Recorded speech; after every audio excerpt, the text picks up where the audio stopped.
Good evening, everyone. Tonight's meeting of the Board of Education is called to order at 4:59 p.m. in open session. Tonight, we do not have requests addressing agenda items. Let's take roll call, please. Ms. Armstrong? Dr. Alhessan? Here. Ms. Stewart? Here. Mr. Critchfield? Here. Mrs. Garza? Here.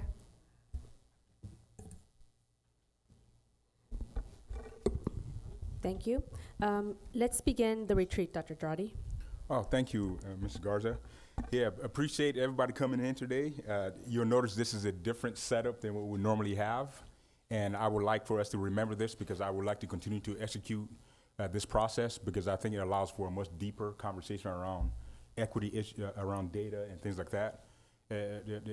I like this better because otherwise it would have just been the staff projecting information to board members and they're just are passive receivers of information, and I just don't think you get enough depth of understanding of the data.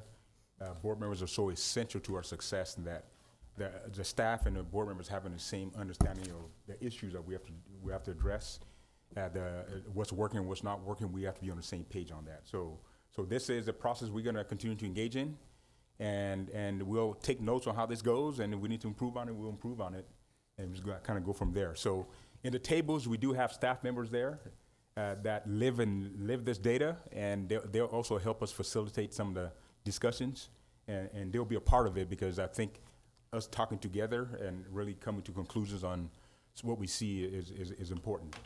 So with that, I'm going to set the stage, and my apologies, but I'm going to read some things for the rest of the public to hear because I really do want people not here to listen to pay attention to this. This is being televised. And so let me first set the stage and we'll get going. So throughout the school year, staff will conduct 4 study sessions to share important information with the school board and the community. This information will include student progress and will be conducted into 4 parts: quarter 1, quarter 2, quarter 3, and quarter 4. Quarter 1 will show student progress in the previous 2022-23 school year, which is referred to as LAG data, L-A-G. Quarters 2, 3, and 4 will show student progress during the current school year and determine if changes are needed to help our students excel. This information is referred to as LEAD data, L-E-A-D data. So I'm saying those things because you're going to hear a lot of me use those terms a lot, LAG and LEAD data. Staff will show the data, list the data in. Right now, we're in August. We're looking at the LAG data. In November, we'll look at LEAD. In March, we'll look at LEAD. And then quarter 4 is the final data we'll look at as we develop and adopt the LCAP. On August 24th, which is today, we will present data for quarter 1, which will allow the board to review and discuss student progress during the 2022-23 school year. This will help identify the areas of weakness as well as strengths. This will guide the board in decision-making process regarding policies. But I want to be clear on what objectives we are on today. Today, with the district's office staff, board members will explore the previous year's data collected based on the goals set in the previous 3 years LCAP and the 2022-23 school year. Board members and staff will identify and come to consensus on areas where there was growth and progress in areas of challenge based on data collected. Board members and staff will identify further questions to consider based on the data. The expectation is not to fall into the trap of depositing programmatic solutions in this meeting. This is not that case right now. This is a review of how well our LCAP has worked in the last 2 years of the 3-year plan we will finalize this current year. Okay, let me repeat that again. This review is how well LCAP has worked in the last 2 years of the 3-year plan we will finalize this current year. I will further, in this meeting, talk about the plans moving forward that will result in a new 3-year LCAP plan that will support a 5-year strategic plan I will bring to the board for approval in the spring. Okay, and we'll talk a little bit more about that when we get there. with that, let's go ahead and get started. I want to frame this conversation around what we're going to do this year and what this meeting means to the bigger picture. What you're looking at here is basically a timeline I will use to establish a 5-year strategic plan. And this will incorporate me meeting with community members throughout the district. And my goal is to try to get to over 1,000 people. So we'll see. I've met with 2 groups already. They seem to like the conversation. But in here, we talk about what it is we want the district to be. What is it we expect out of the district? And I also deposited a bunch of ideas that you as a board hired me thought I could possibly incorporate here. But this can't be about me only or about the board only. It's about what does the community want. So I will deposit some ideas I think we need to mull over, such as, do we want separate middle schools from the high schools? We'll ask that question. Do we want a full immersion school? Do we want to consider the whole concept of project-based learning, because it means shifting curriculum to support that? Do we want a grad requirement that's going to allow for students to take internships as well as certifications? So all those things are big, huge macro concepts that if we get a yes on, then the 5-year strategic plan is how putting the pieces in place to get that accomplished. In the meantime, the new 3-year LCAP we have to build now. Okay, so we are in the final stages of a 3-year LCAP, which was the previous 3 years, ends in 24, and then we also have to build the 24-27 LCAP, and the strategic plan and the LCAP have to align. They're going to have to align, and the goal this year is to align those two. So I'm saying all this just to say, that's why I don't want today to be a problem-solving situation, because there's a lot that we have to talk through to build the new programs and build the new actions and strategies that we're going to incorporate. But let the journey we will go through help us establish that. But this is an important start, because we get to look at the baseline of where students are currently, because we're going to set new goals for the new LCAP moving forward based on where we are right now. So if we don't review where we are now, we wouldn't know where to start. So that's why this is so important to have this conversation.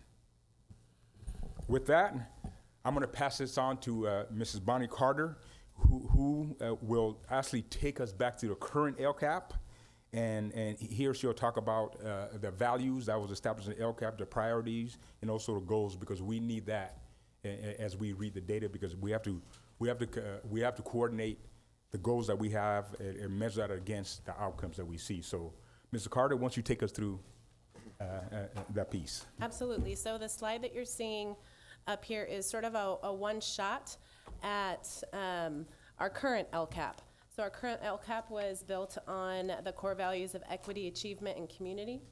It incorporated state priorities, and the headings for those state priorities are conditions for learning, student outcomes, and parent engagement.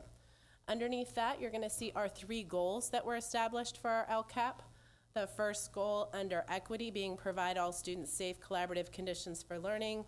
The second goal about achievement, and the third goal about engaging our community and our parents. Underneath there is something called focus areas, and this was established this year as we were looking at our data and coming together as a district and administrative team to look at, well, where are the areas that we need to focus in on? As you know, we are in differentiated assistance, and for certain things, such as the suspension rate and chronic absenteeism, and so that's why that is a focus area for us. Math achievement and college career and ELA, specifically for specific student groups as well, and making sure that that achievement gap is closed. And then we also have, as you've heard at many board meetings, a focus on improving our district website and communication strategies as well. If you look in your folder, just to sort of acclimate you to some of the information that you have, if you turn to that first page, you're gonna see a document that says Goal 1, and it has the goal, it has a description of the goal, and then it has our metrics, and all of this is online. This is straight from our LCAP. So I'm not going to go through it for you, just wanted to let you know that it's here. And it gives you the the metric, the baseline, where we're at with year 2, and then where we're trying to get to by the end of this year. And as Dr. Draddy said, we are in the 3rd year of our LCAP. Our 5-year strategic plan will help us build the next 3-year LCAP. I want to draw your attention to underneath chronic absenteeism. You're going to see an area with some bullets, and you're going to see that we're looking at certain metrics that we have in our LCAP, but specific to student groups. And that speaks to the piece of trying to ensure that what we're doing here as a district is equitable. We need to make sure that those student groups that are not achieving, that they have that opportunity to achieve. And whether it's a barrier that's in the way or what it may be, that's something that we'll look at tonight, because we're looking at the baseline data and we'll see that. So these are some metrics that we put together to monitor to see that our student groups are also achieving and we can close that achievement gap.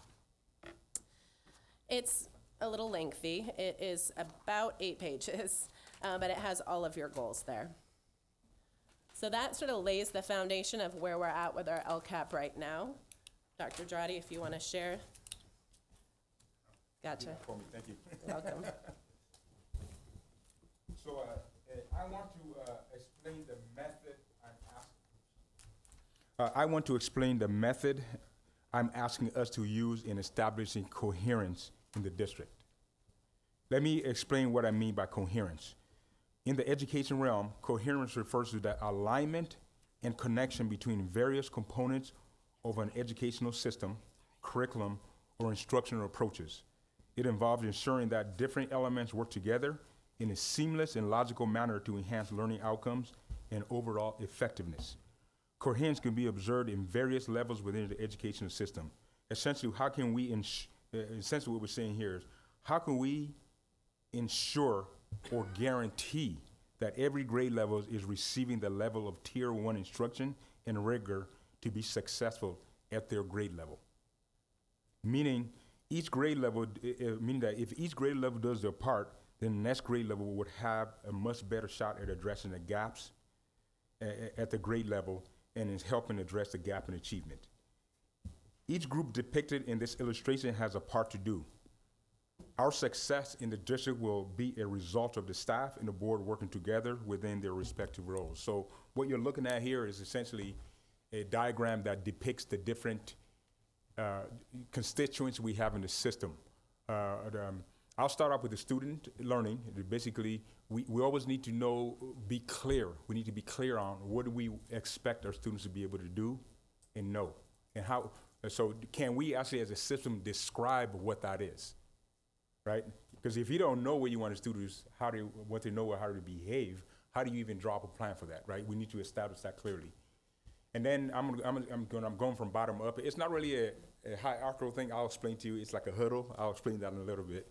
The teachers, what I'm asking the teachers to do, be organized into teams, grade level teams, you call PLCs, and then subject-specific teams at the secondary. Meaning, if you're in secondary, if you have Mike Lundgren or John Diaz, Sean Diaz, I was saying John Diaz, Sean Diaz. When you have a when you have a science department, you have earth science, chemistry, physics in there. Those are 3 different disciplines. And you even have 3 different credentials in there, right? Those teachers, you may have 4 chemistry teachers that meet as a group. Chemistry can meet with biology, but a lot of times if they do that, they will be talking about some other scientific situations that involves both curriculums, which it should be, that's the way it should be anyway.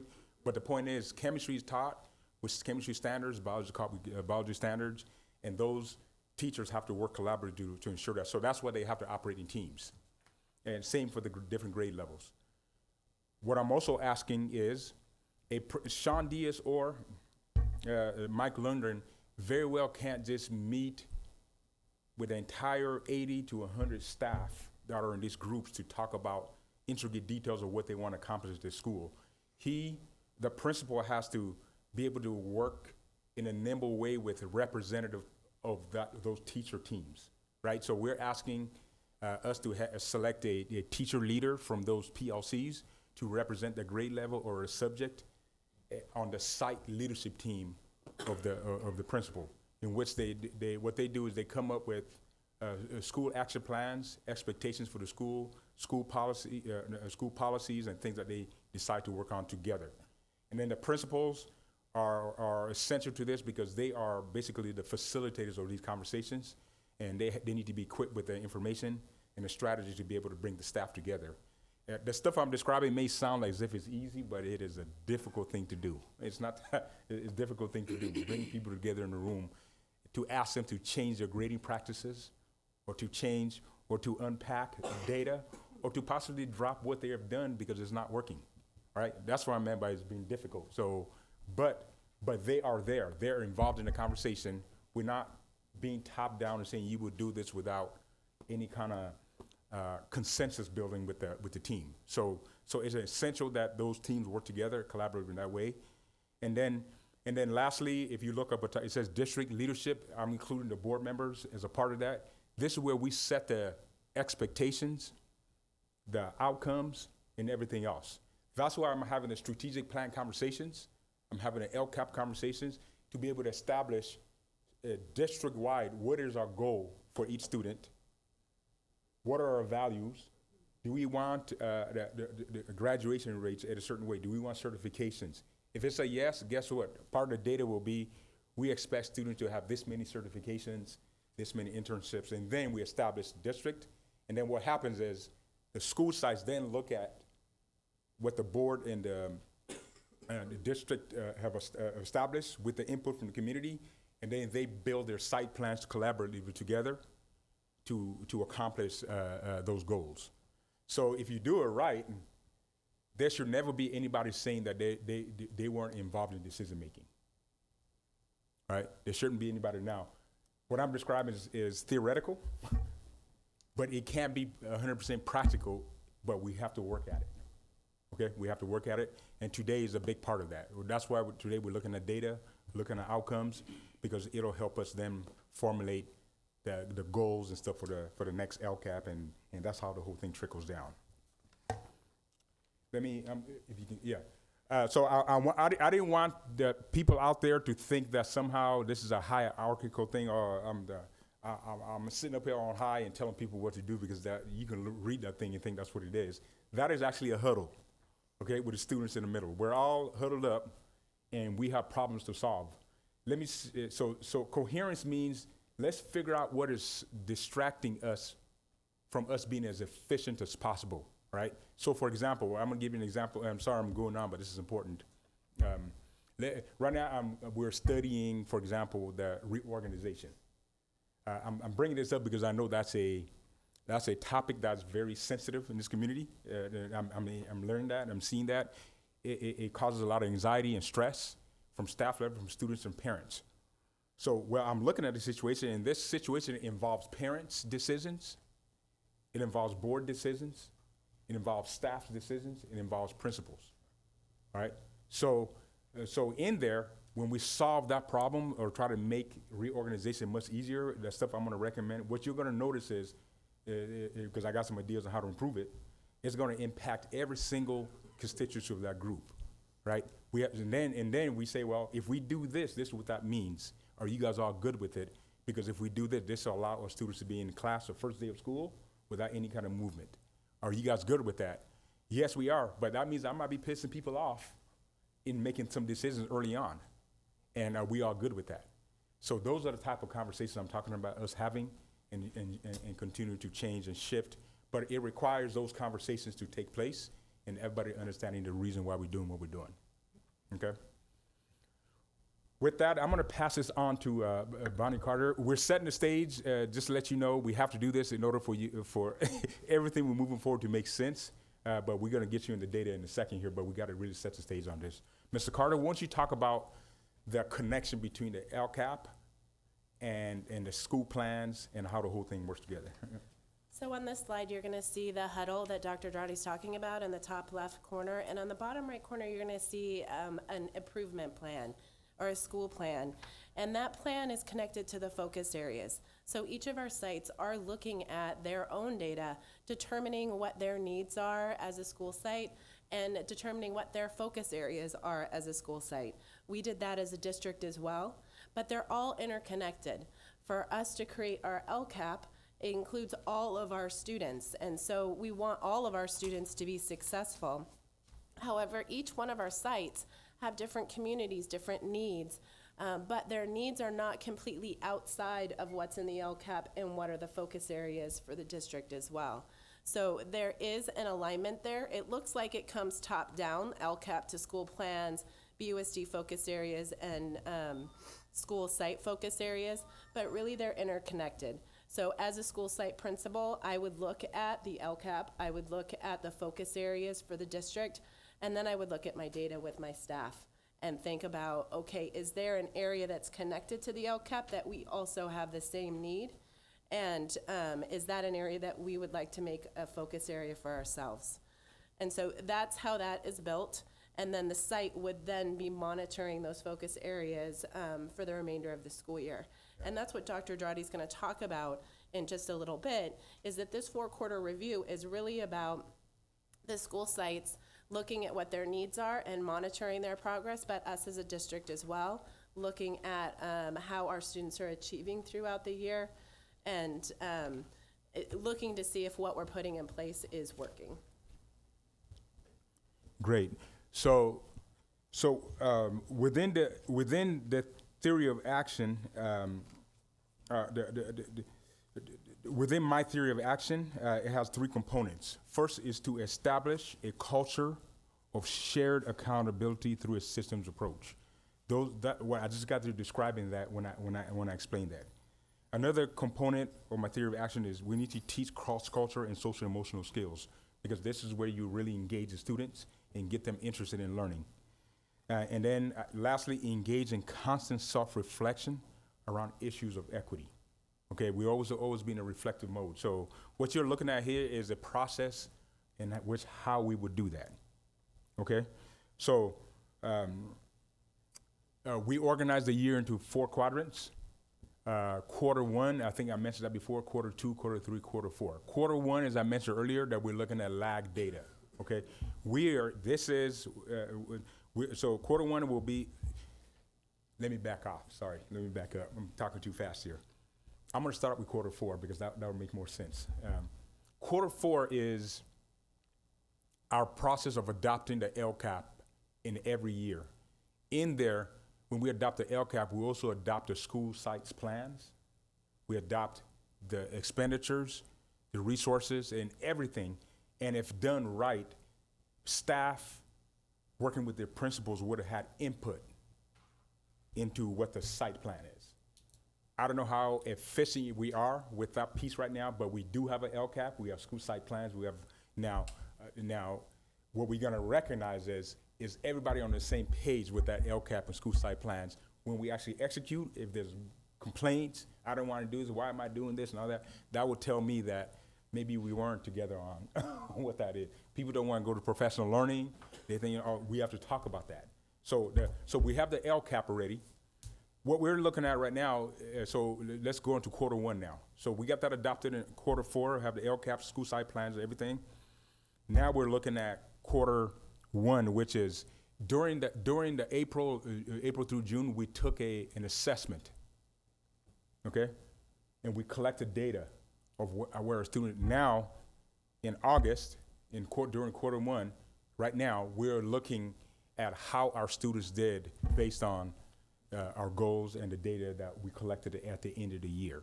That's what we're doing right now. In there, the sites, I'm asking the principals to meet with their staff to go over their specific data on their site.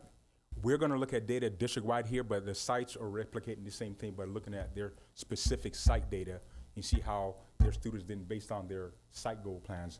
And then they're gonna ask the question, did we accomplish our goals or didn't we? Why or why not? And was that our programming? Did we need to revise our LCAP based on the data we just saw? Or do we need to recommit and go for it? And then you establish that consensus with your staff, and then you plan to pause again in November to look at your lead data.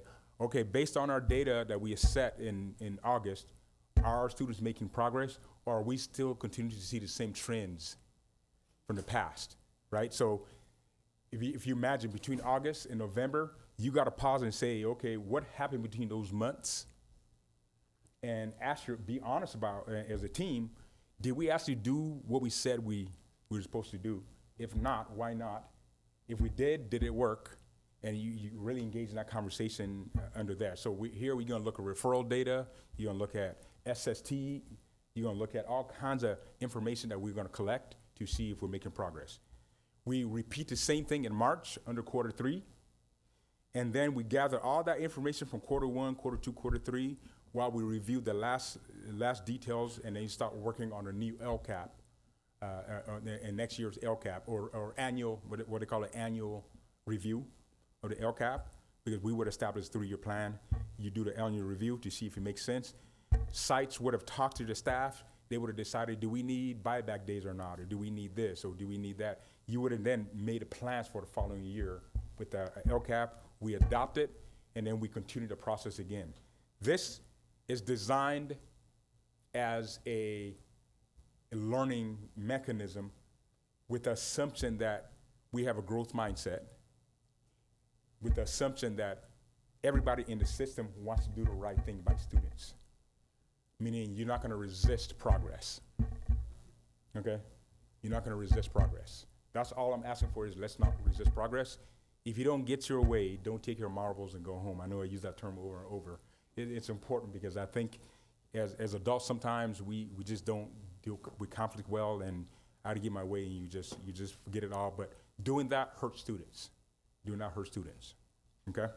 So this is how it's designed, and with that, I'm gonna pass it on to, and then we'll get started on the data, and Mrs. Carter will set the stage then.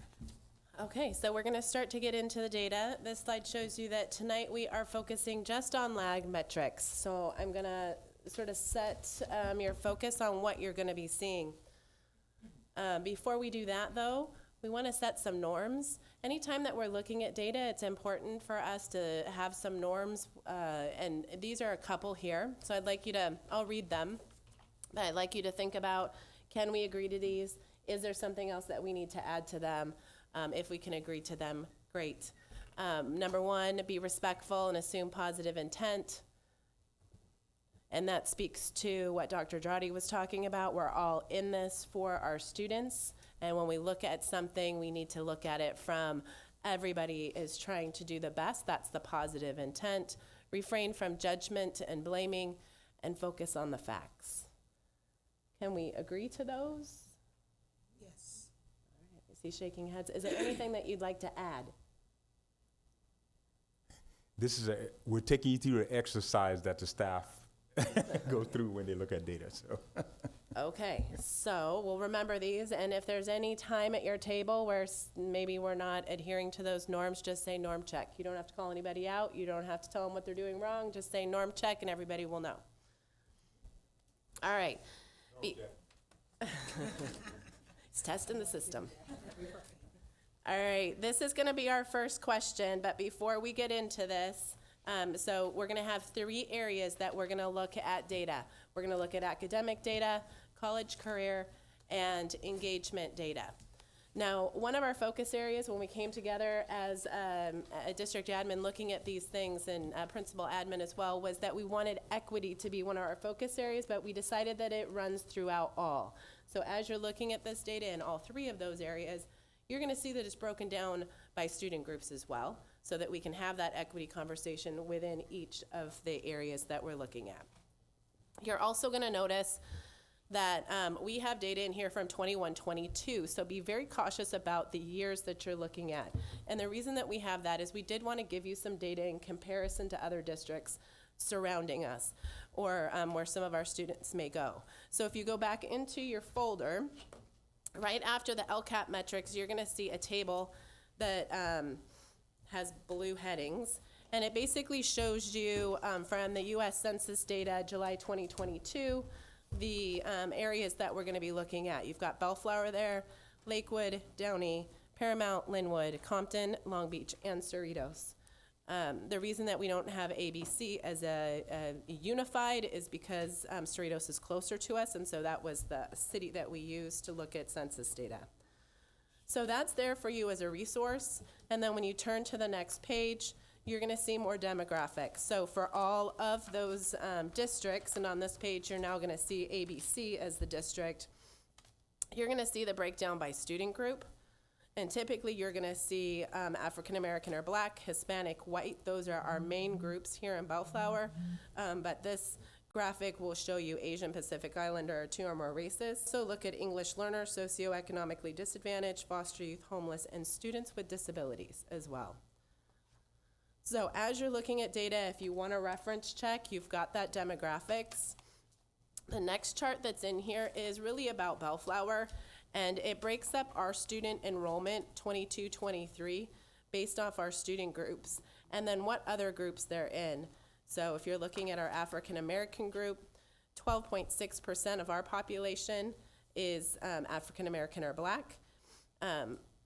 However, that group is also 12.4% of the socioeconomically disadvantaged, 0.6% of English learners, 13.4% of students with disabilities, 21.2% of foster youth, and 37.1% of homeless. So that's how you read that chart as well. Okay. So then if you get into the state academic assessment, you're gonna see ELA, which is English Language Arts, and you're basically gonna see us broken down by 21-22 comparison of different districts. And if I haven't said it before, the reason that we have 21-22 is 22-23 is not out yet, so we cannot show that to you. And then you've got English Language Arts comparison of percent proficient on English Language Arts. I just want to highlight for you that any data you see that's 22-23, it's preliminary, because none of this data is complete. The state is still collecting everything. It's very close, or it's based off of the ARIES data that we have, not based off of the dashboard, which is where our official data goes. And so that's why we talk about 22-23 being preliminary, because those numbers may change as the year goes on. Our dashboard should be coming out in about November, and we'll have more solid numbers at that time. Okay? So your staff at your table is going to be able to help you work through the data that is in your academic section. I'm going to set the stage for what you're going to do. You have at your table a sheet that says facts and inferences. As you're looking at this data, you're collecting facts, just straight facts. Take about 8 minutes or so. Look at all of the different data, and there's some questions that might lead you at your table. And then take a minute to think about inferences. Were there surprises that you had? Were there patterns that you had? What do you think has caused those patterns? Those things are going to be jotted down in your inferences. Excuse me. At the end of the 16 minutes or so that we look at this data, and obviously we can change it depending on your needs, we're going to ask each table to share out what the inferences were for your table. So be ready for that. Somebody's going to need to share out, and then we're going to capture that on the screen. Dr. Reyes is going to capture that for you. All right. You're just doing our table, right? So with that being said, I believe that we are ready to get started on our academic data. All the tables can work together. Make sure you've got somebody who's scribing. Make sure you've got somebody that's calling out after you guys have looked at the data. I have a question. So we're only looking at ELA right now? No, we would be looking at all of the data in the academic section. So you're going to look at ELA, math, science. LPAC is in there as well. So we go through to the math section? Just the first thing. This is more section. It's in order for a reason. Wow. Right.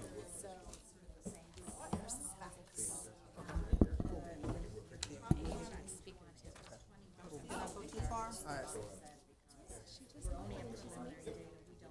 On you.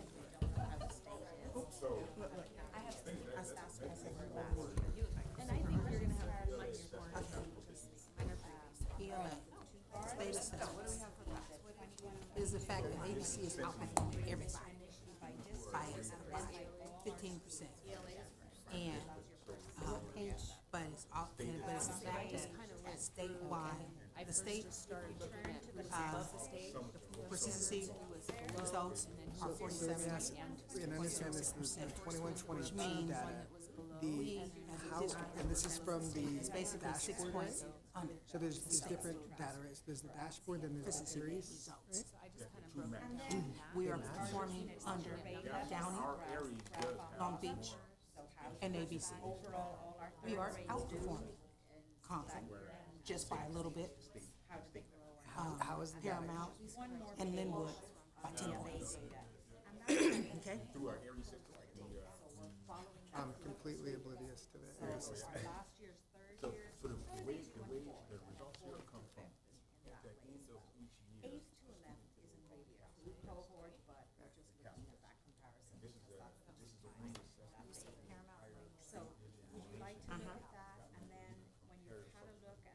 So all of this is from the CASP test, right? So what does it start? And Stop at then 11? like the data on, We're not looking at well, I guess we're sticking with the ELA, right? But like even like the Well, demographic data, Linwood is 10%, that comes from the but the same. thing is, we're all below the state. Okay, Bellflower, Paramount, Linwood, Compton. So we won't feel so bad. We on top of them.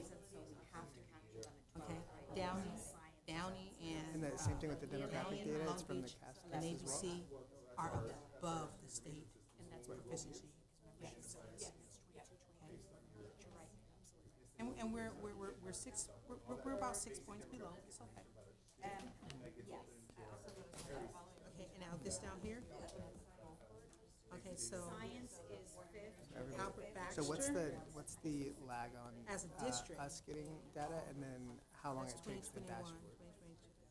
2022. As a district, ooh, Albert Baxter actually performed poor in 2020. So this establishes like 2023 than they did in 2022. the third grades is their benchmark. So for It's some the reason, benchmark, Albert it Baxter starts with went down. benchmark.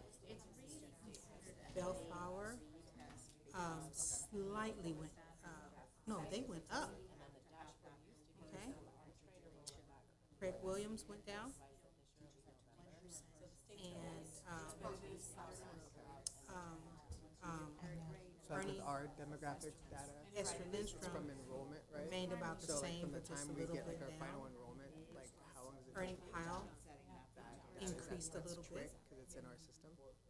Frankie Woodruff increased a little bit. So if you're looking at this, ILC are we increased a little looking bit. at, so if we're looking at Phosphorus evaluation increased of a the little bit. I'm trying to get a feel So on we're like saying that how far in the rear view mirror we 2023, there's when we look there's at a it. slight Ramona So like the decreased. demographic data that we have Somerset that we're looking increased. at, Ooh, they whether it's increased by race or homelessness, like is 6 that, points. how current 5 do we points. look at that? And, Somerset, no. It's SM. So that demographic in Steve Aries, Foster, it goes up to Caltrans, it goes to Tom, which is actually the better. CAS site. And Thomas Jefferson, they There's a lot of activity. but it's still a very It's just small. another system, right? But this is 22, 23 Washington. student group information about CAS. Ramona. It's just preliminary. So I guess it leads to my Fred question, Williams. and this is a broader 10. question. Albert We talk about Baxter. like quarterly metric reviews, and like we're talking about like looking at this data quarterly. How is that possible if the data lags so much? She's gonna read out, right? You're gonna read out? Or you want me to read out?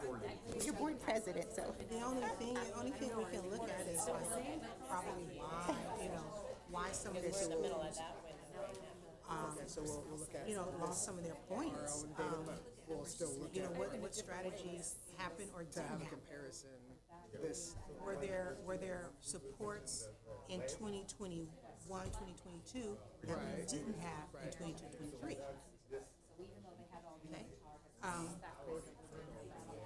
okay, so it's two different data sets. But are So we so like so fairly so what like is it changed? really Did we add or confident that delete? those match every time? Or did we switch up? Add, delete, or switch up?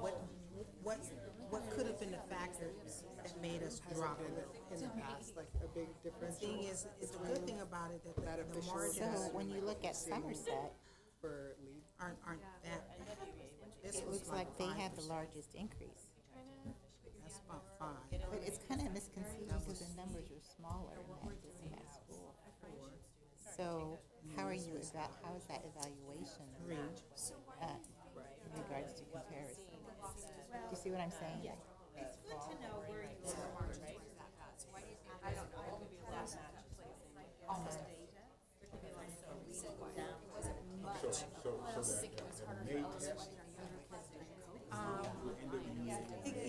It could be several factors. It could be, we have to think about enrollment, we gotta think about what students left that site, what students entered the site, or like, when did they enter? You know, did we receive kids from another district and tested them, and they tested low? In we have district-wise, high-performing do we students that do a left? lot of, these, assessments? We Or don't, Oh, yeah, there is it there is. like a mandatory number that we do to like? and we don't know what strategies were being, what strategies were being implemented in 2022. Were those strategies changed? Were there additions that we So our thought highest would work? performing school, if I'm and they looking at didn't? this, is Stephen Foster. Okay, so 2 and then 3. Or did we simply take away things that were working and thinking that the kids had it? You know, it's That always almost like, like I need my calendar. Like just because I got it together. So we're it's gonna because have I more my calendar. data So than take we my can calendar use away from overall. me, I'm down. Okay, so that's that. So is that the only thing we're looking at right now? So, Oh, wait a minute. Okay, ELA, okay, so this right here, overall, this is the district, right? Hey, Bonnie. All right. okay, So, but as a district, as a whole, on average, we did increase by 2%. Okay, cool, all right, so, thank you, because that As a helps whole, me we kind still of. saw a little increase. So this right here, Yeah, that would be helpful. also, some of the Okay, design might okay, be so in overall, regards to our, the district increased for about like 2%. you brought up Baxter. Okay, They're the lowest, I think, enrollment. what is SWD again? Is that right? Oh, okay, these are class of people, class of kids. Okay, okay, so, again, all those things that apply that I said And in is the there- first is group, there those are a the same standard questions that's across, gonna like, apply the- here. Because you have students that it's all exit out, and you have students that all enter. right, so another So this is statistic less than question. 1%. All right, so when we break down, Less than is it 1% disaggregate? of Is that what it is? Disaggregate by race? So So when we say hardly 2 or saw more races, any is that change duplicated in the data? proficiency with students. Are we saying like out of these, or is that its We own have the separate highest category? number across our schools in comparison of students with disabilities. are only 12.7%, and everybody else is taking 19. Look at 10. I was looking at page 11. How our subgroups are in comparison to the overall, how they are in comparison. So we have the highest Yeah, we can do number. that too. So that's only, I think it was a small percent, right? So like, but that data, as far as like identifying Right, we're supposed to be calling that gaps, what we like that see as doesn't really different, right? help, right? Because you don't know which 2 races. Okay, You would know to identify. So, that's right. Because I looked at the original, but I think that number, I mean, this is just my inference, is that number's gonna And keep I was surprised growing that we as, Well, they still have twice as like, many time goes on. students too. So I don't know, because I think it was like 5% or something, but like that changes, like if that 5% would have Still in improved the comparison, difference. I don't know, it was just a thought. All right, thank you. see what I'm Groups saying? did make So when you look at the comparison CL overall, made a 2% and you look at the performance level, White made a 4% improvement. this particular group needs to be like looked at, what are we doing to support, you know, thing is, part of the IEP. Our homeless kids are really, But I think that's like, I mean, Missing again, like gap. how, because they dropped. whatever they mark on the box is how they mark I'm on the just box, you can't really get too into it. sharing But I feel like that's Okay. something that like, So what, but again. possible that's a reasons, data I point don't know, I'm but yeah, Did they questions, become yeah. incarcerated? You know, they're just not in school properly. okay. SEG. So when I saw, and I did look through that data yesterday, that's why I was focused on the other ones, but, one. Disadvantage. Or, I'm sorry, 10. They actually, plus 3 points. Okay? So this is kind of where I Hispanic, thought we would they're be. plus, So it wasn't like a big surprise to me. points. Below state, and then obviously we lose a lot of students to ABC. American Indian, But it just, they're plus 3 points. what I see here is like So based on those assessments, then. so obviously we each have our own struggles Asian and different Places demographics. in regards I feel like this not was only kind of what I academics, expected. but also, Ooh, Pacific Islander, they you know, plus 9. different level of disability It's not status. good, but it's what it is what I thought I would see. Filipino, they're up 5 points. What is Long Beach? African American, they're up Are we 2 moving on to points. different grade levels? Right. Also ABC? Yes. Yeah. Somebody could say, well, it's the demographics. Well, I think that obviously we're focusing a lot on demographics. Demographics matters. So with this, so in looking at this, our homeless population really needs some outreach. But I mean, obviously it matters, Across the board. demographics, but I would, this is kind of what I expected as far across as the like board, it would be nice to enrollment and increase the like proficiency what I rate. hear.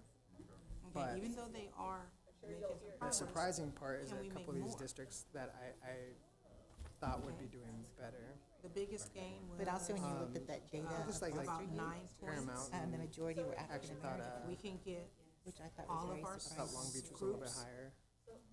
to But I mean, increase the proficiency sad part is by 9 all of them points. and the Those state are the and the numbers state that stood out. average It is being would so bring low. everybody, So it'd be interesting to up to see a like positive.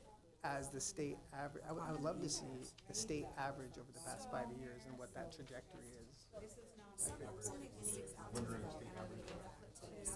for the last 5 years. Yeah, like because I want to see like what the trajectory is. I mean, my assumption would be that it's a downward trajectory, but I also whenever. It's hard for me to look at data and just focus on numbers because I always factor in COVID and what that did and how we look at that data. I don't know if it's different. Do we look at that different? Or you could just say everybody went through COVID. Right. It is a very, very large gap. Very Right, large but I'm gap. less But why is that? critical, I guess, of like, it was, those challenges don't Well, exist first of all, you have right now as students they who did 2 who years are ago. learning 2 languages. So that They're just increase or on decrease, it's different just like, well, path.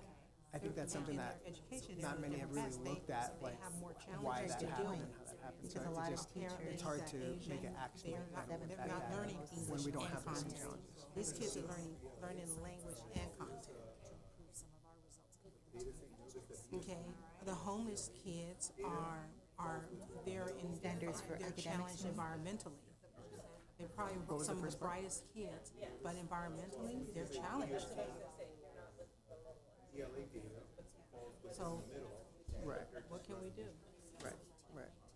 Open up a boarding I've school? heard math is one of Do a comparison. them. So When you, it's like, you know, so the question is, what can we do as a district? We were somewhat in a throes of COVID. So let's look at our grade Three, levels. we're out of school.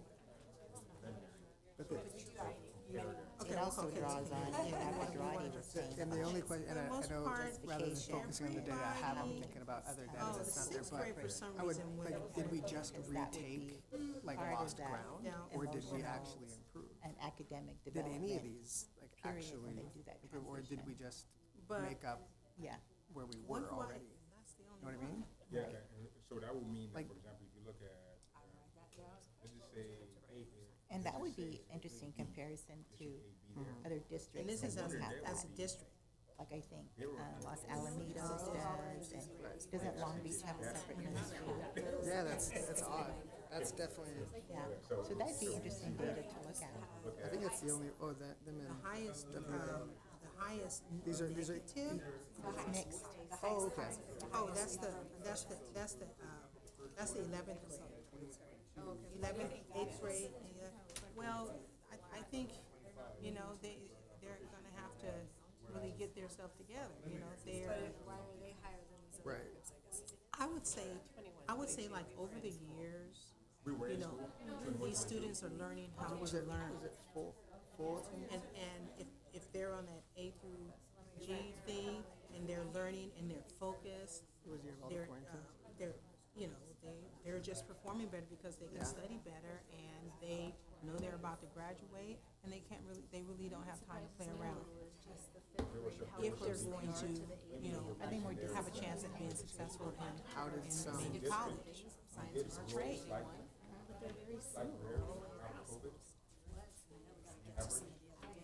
So, these are our cohorts, and what a cohort is this shows the same group of students from when they were, this is what they scored in third, to the same group of students Yeah. when they scored in fourth. So this is our cohort data.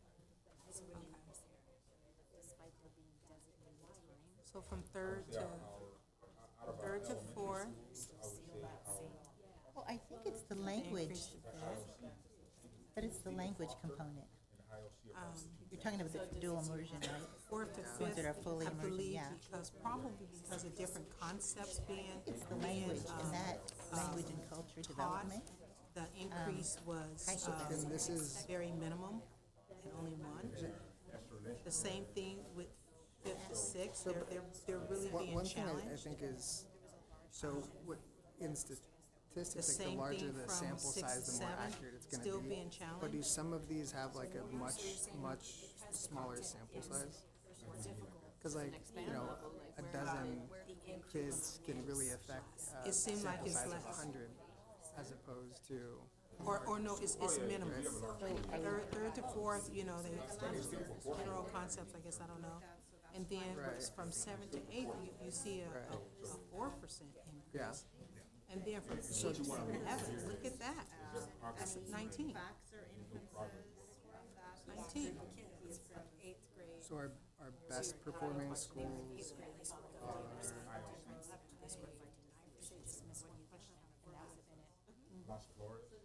You know, we'd have to actually do a survey really to see But, you know, a big what supports factor were in place to that keep I them think we need focused. to Keep them in school. be aware of and take into consideration is COVID.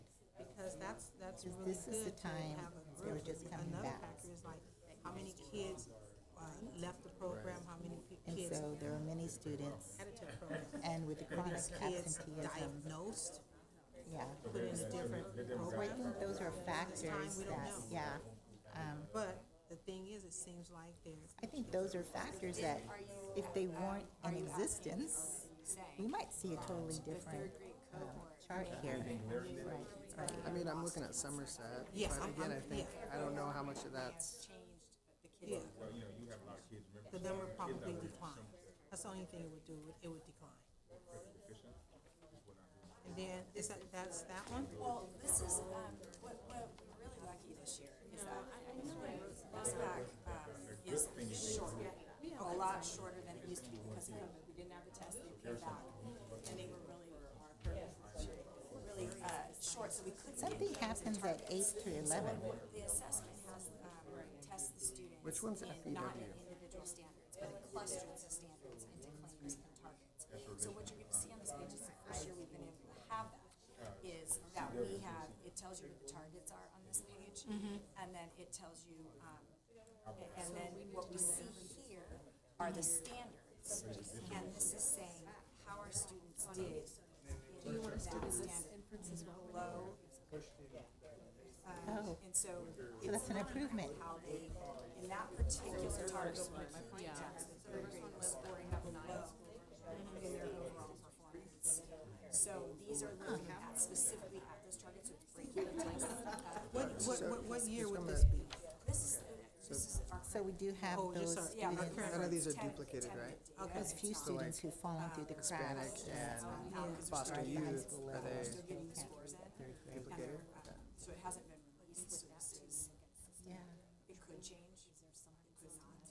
But this is what we have so far with almost all the scores in. Right.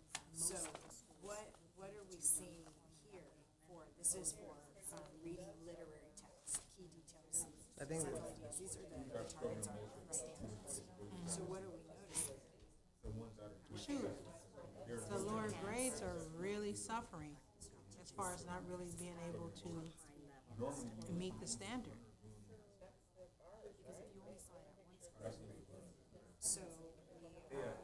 So we should say lower grades are below in most of the areas. Another question I would have as a district is, are we working with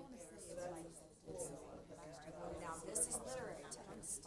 This is information text. Informational text. Oh, they're still below. Still below. So that's saying, as we're looking at, we're saying, okay, so now this only does below, near, or above. Yeah. So when we look at this, we can see that in their reasoning and evidence, they're near. Yeah. In third, but not again until 11. Yeah. And one thing that jumps out is the Pacific Islander increased a lot. It's the biggest one. It could be Lyndon LaBelle, So I'd be interested to find out why. you know? It could be anything. Who knows what's, I mean, I don't know what's going on specifically at the sites. How do you think Lyndon LaBelle would account for this being closer to proficiency in math? Reading literacy. Because reasoning and evidence is they're able to make inferences, draw conclusions, and that's more of that higher. And I'd be interested to see the two or more races. How many is that? Like how many are? I think it's somewhere, right? It's somewhere. The two or more races. Like how many is that? Lyndon LaBelle is are you thinking like Wait, seeing stars? she said it is duplicated. Yeah. More learning how to read. Okay, so it would fall into And being say able a to, white and Asian. That would be part of it. being able to remember key details as you're, visualizing the verbal. And you know what, I promise you, So that's not duplicated. I challenged. But if they were Really? Filipino and homeless, it's not duplicated.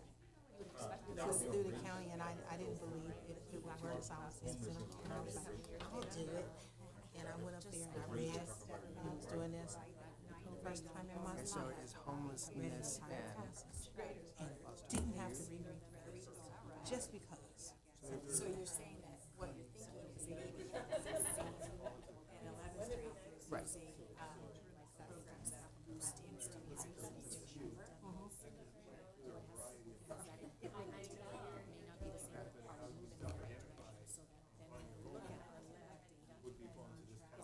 We're behind. Okay, so here's right. Okay. So we need to be on math right now? Because I saw my academics up there in science, okay? okay,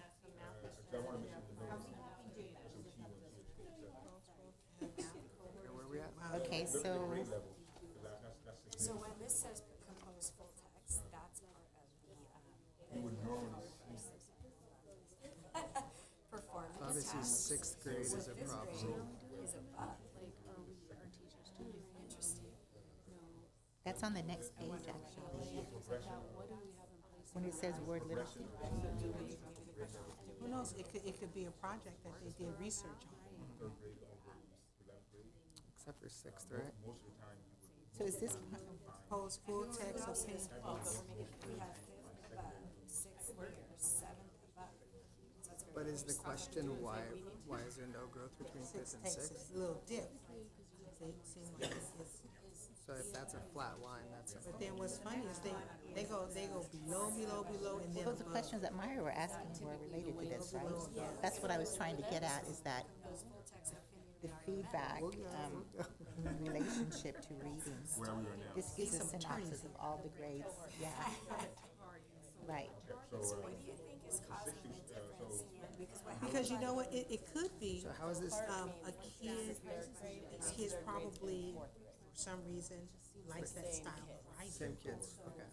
And that's And different it's than this one based because more this is on, internal inferences that they bring out instead of research type stuff. You know what I mean? Yeah, but it's still like, I don't know. it's still basically flatlined at fifth and sixth again. I mean, there's a 1%, but I'm guessing that's rounded at some point, right? Information, so what I'm noticing here is that. I know, do you see the same thing I'm seeing? It looks like it's below in almost every area, but information. But look what happens at 11th grade, I don't get Like it. fourth grade or sixth grade, that's How really, does that jump so far? Argumentative, like, that's like, we've got for me anyway. 1, 2, 3, 4, 5 grade levels that are showing at least. Because you see below, and all of a sudden, What do you think could be happening in classrooms that the narratives Well, that's also 3 years though. same, like if a kid gives the narrative, they're not supporting. So, I mean, if you break it down, it's still only five, 6 So what do you maybe. think's happening in That's still bigger than the other ones. types of texts that they're being asked to write? the teachers or the students, you mean? Well, see, with narrative though, you're gonna have to really have command of the language, you're gonna have to use words, you're gonna be able to really bring whatever you're talking about to life. And a So what lot of can, I mean, times, people just don't have it. They don't have the vocabulary, they don't have that vision. Vocabulary I think is, we're in the claims right okay, so I see a couple things happening here. So everyone chime in if you, so I see that, again, COVID played a big role, I think, in students' comprehension in the reading process. Because when you see, below, I mean, across the grades, actually, except for one or two areas. And that's, reasoning for just fourth and fifth grade, and then analysis for third see, grade. and I think this gets better Yeah. because as the kids get older in general, we become less So if you're wondering, literal. So you want me to listen and interpret? I have to be able to make inferences, and those skills what is really it that aren't they're even developed in these, learning here. in the lower grades, although they're So probably being insufficient taught, data and means maybe This is it the clicks. macro view of it, but you wanna go to classroom. Who knows? You have enough to where you can now say third grade overall. because there was a lot in eighth grade. Reading, literature, We're here to help target and claim on word meaning, here, analysis of process, some of what we as you can see, that's why you see secondary. So is there a reason we don't do 9 and 10? Say it again. We don't do 9 and 10? State decides to say, we're not gonna. Or we're not gonna consistent. test anybody, anymore, so they are, we have our own local assessment. Where are we at now? We are at research and inquiry. Where? Oh, right here. NWA. Oh, But is that pretty normal to go from like all of this red to just But like? it starts with third, actually. Yeah, you would think it would be as they go I through think their. that's a critical grade. analyze and grade information. Alright, so I feel like Bonnie wants me to catch up with everybody.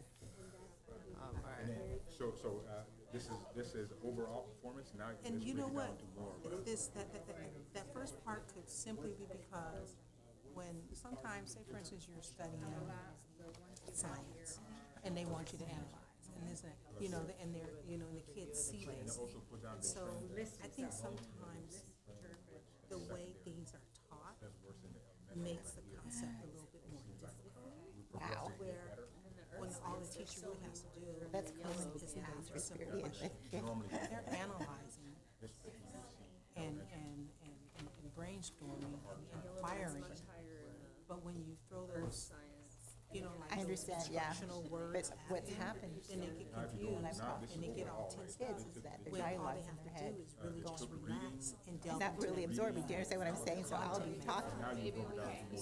Honestly, So the focus, like, I guess all of them with the disabilities or language to just ask them because of Everybody. vocab, yeah, academic language. yes. What does that mean? Where if you can approach it in a different way and just really start probing and asking kids, they can start answering. So if you look at this, So, okay, so I'm hearing you said the state based on this, it's saying we're in a mess with teaching this. probing question And even central ID. Reasoning evidence. Yeah.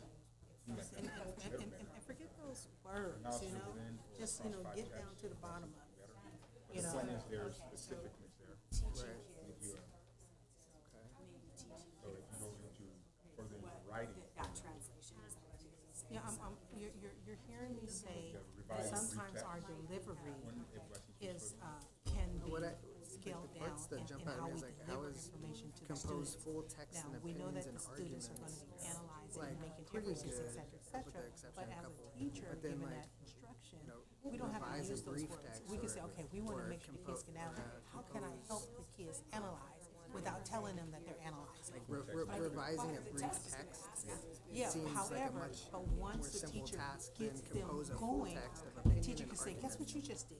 I don't know, I feel like So that, in a sense, backwards this is teaching, where we got that like into. teaching them what it is that they need to learn, and then say, look, when you see a question like this is what you just did. Right. This is So what being I'm able to asking us to connect do, those academic demonstrate where in this vocabulary with the actions. right, Yes, yes. Sometimes you have to you're gonna backwards get a think it, report really. that has these for your own child, right. right? You as a parent say, Yeah. How many times have we been to a conference and they give you a name of something that you've been doing the whole time? They just put a name to it. And it's, you mean, I've been doing this all the time? You've been doing it all the time, you just didn't have a name for it. Mhm. Okay, what's next?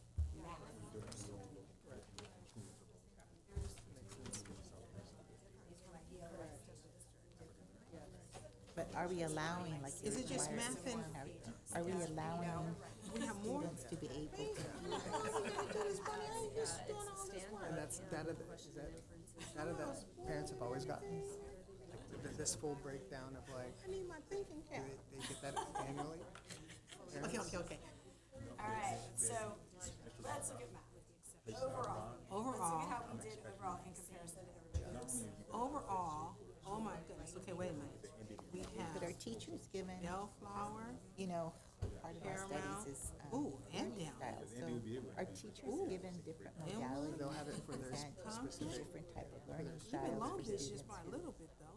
You know, even at the third grade, I'm looking at this, they're still trying to identify what's their Killing best it. learning style, you know?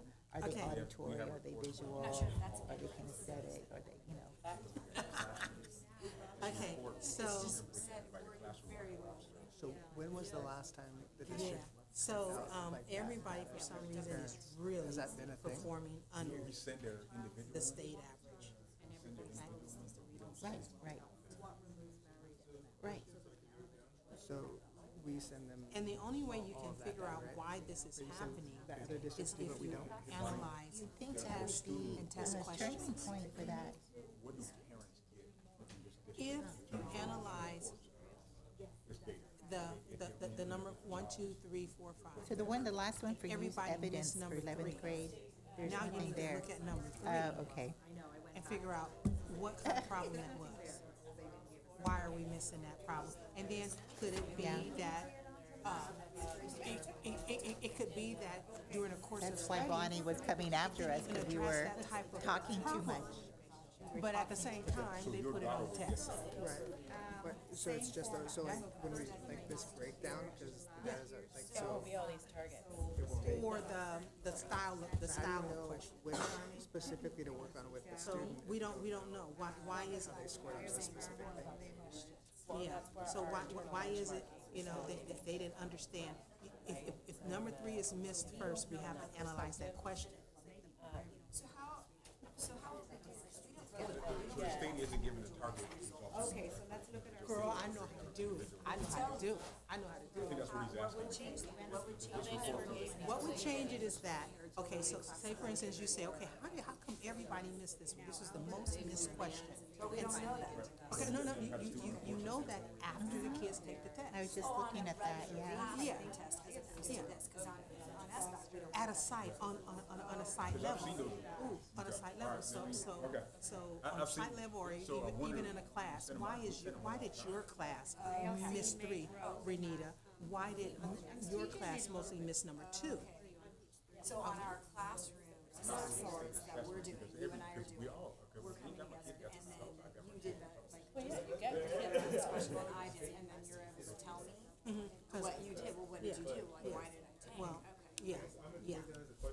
And so you have to analyze that Actually, question to Flores know. made the You say, greatest "Well, gosh, strike." in the course of study, And they then didn't how even that present would this give question, this style of question to the kids. They're- So you don't know, you have to analyze the question first. So my question is, Or is it like a standard that like they get it from like the state? your kids all got question 3 right, and my kids all got question 4 wrong. Why do you think that is? Because But all that. if that happened, you would have We said, just, we you host said, it on what our did you do, website, but we Renita? don't Well, you know send what? it. I just knew it was on more than 2 ways to do that problem. And so even though it wasn't in the book, even though it wasn't in the course of study, I noticed that it was lacking. So I'm like, oh no, let me teach you this. You know, it's kind of like adding on to corrective. Oh my gosh, What's that called? it's no bueno. You know, just adding to it, you know, like, kind of like extracurricular, an extra exercise. That's surprising, I'm sorry. Just took me Okay, back. so that's different. That's like the, Let me think. okay, that's Now what I I'm saying. know, and you're gonna teach that to me. I was just at the I say, yeah, girl, I noticed that. Yeah, and I wanted to prepare my students. You gotta prepare the students. These are the kids that need to learn to balance a They've checkbook. never seen it. To know how spending goes. And I would have said, next time I'll let you know if I see a shortfall. And that's important, right? Yeah. Because maybe you have more self-efficacy Yeah. in math, and that is probably. But one thing I noticed is it seems like everybody's And how math come seems Somerset lower didn't have than, any data right here? yeah. Math is across the board lower than ELA.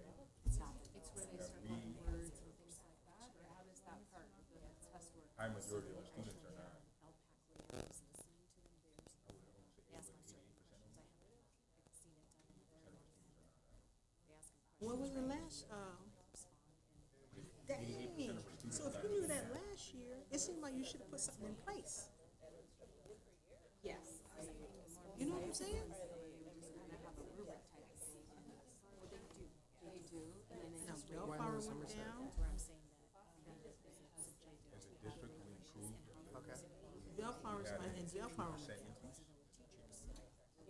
overall between 21 and Albert Baxter, a little bit of plus. Esther Lindstrom basically stayed the same. Craig Williams, just a little plus. Ernie Powell did real good. They had a It's like plus 5%. every site got better except for, Very We need to cool. figure out what Ernie Powell's doing. yeah. Washington too, they are lowest performing. IOC. What's going on with ILC, Washington? what is ILC doing I'm wondering, to make that point? 32, that's 11 points. Definitely affects. So what comprehension. strategies are they doing that we're not doing? So we need a meeting. Los Flores, that's homeschool. Right. But you know what I mean? Independent study. Independent. And then this right here is Also, I mean, when we look at like Plus 3. the secondary schools and like the elementary, like, it looks like Ramona went down a little bit. the high schools, the middle high schools are actually underperforming elementaries in this area. Yeah. In math, it was the opposite. Oh, in ELA. ELA is the opposite. Here, it seems like Everybody went up except for one. I know a lot of The this is highest gonna be, performers are our Asian students. Everybody made, except for two, Demographically. except for two. Except for two. Master did all right, man. But at the same time, we need to see what ILC is doing, so that we can probably That's a question we figure it have. out. Because a lot of times, depending on the district and stuff, if principals see that's, principals should have the power. Our to say, "My African American son, group too is very, let's- hasn't showed much growth. Let's focus on this for a year and see obviously, like- what the outcome would be. I mean, the black And I know what I'm students talking about because I doing, did it at my school.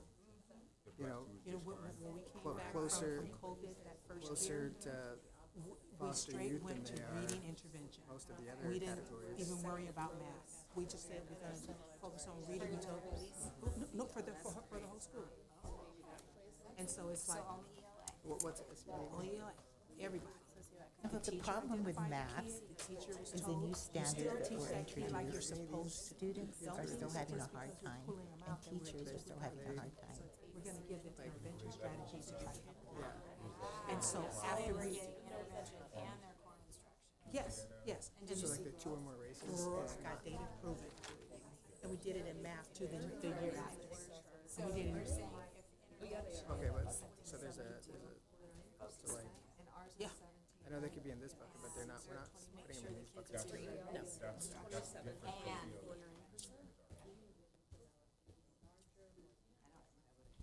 I know for a fact. You know, I am an interventionist. So is that Okay, what else we looking at? foster youth, But they're what? socioeconomically disadvantaged? Okay. Students with disabilities, okay, overall, we did the students with disabilities. Look at that, we had a little But increase. like English learners like how do you had a separate that from increase. homeless? Two points. Foster youth, oh, they went down. Homeless went up, how about that? Right. So when the standards were, +4 too. yes, I know. SED, social and economic, I always wanna say social. But once it starts at kindergarten, like you're From saying, way back, from way back in they the day. get it, they got it, like on, Social, ongoing, economically so- disadvantaged, they even So is +2. this Hispanic, they would this +3. like sit on with the socioeconomic disadvantage? Oh, Is this kind of out of American that? Candy. Minus 4, huh? -4. 19, 20. That's an important one. Asian went up. You know, I'm sorry, but culturally speaking, some kids go to percentage Saturday school, and some kids go to This is out of our Kumon. whole district. And then some This is just math, Asian, right? and then, you know what I'm talking about. 'Cause they ain't Some playing. really great conversations going on at your tables. Just keep a time check and an idea. Your point and purpose is to identify facts and inferences. Very good questions happening. Once those inferences are in, then we'll start sharing out as tables. so the big thing with math is it starts strong and then it goes down. And into our English learner data. Let's look at the, you get that from math. Yeah. So it's not just the standards. All right, so let's look at our subscription features. Okay, next, we move on. Again, the cohort is also representing the same type of process. We start off strong in third and fourth. They start to decline. So let's look at, Where We where can, we at now? let's look at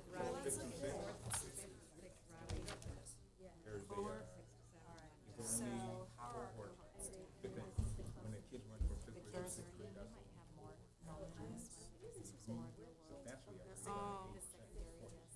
whereas every other grade. Probably concepts are difficult to begin with. Isn't that when they start the formulas, the algebraic formulas? Fifth to sixth, for some reason, they weren't plus. But then again, from sixth to seventh, I guess it's more different concepts. The concepts get, and then, and you gotta remember, we do integrated math too.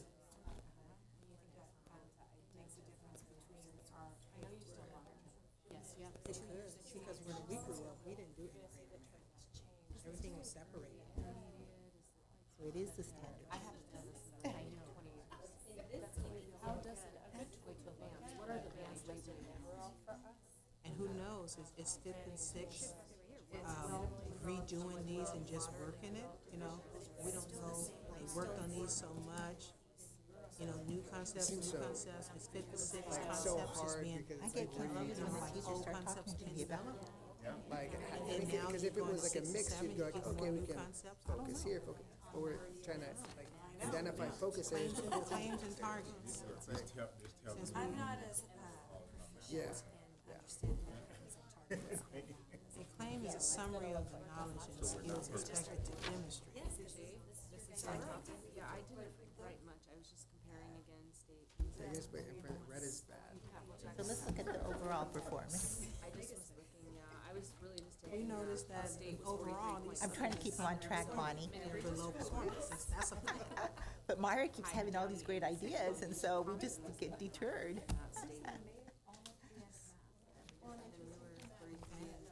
Below. Sad. Everybody is below. It's a fact. It's right in your face. It's nothing else to do.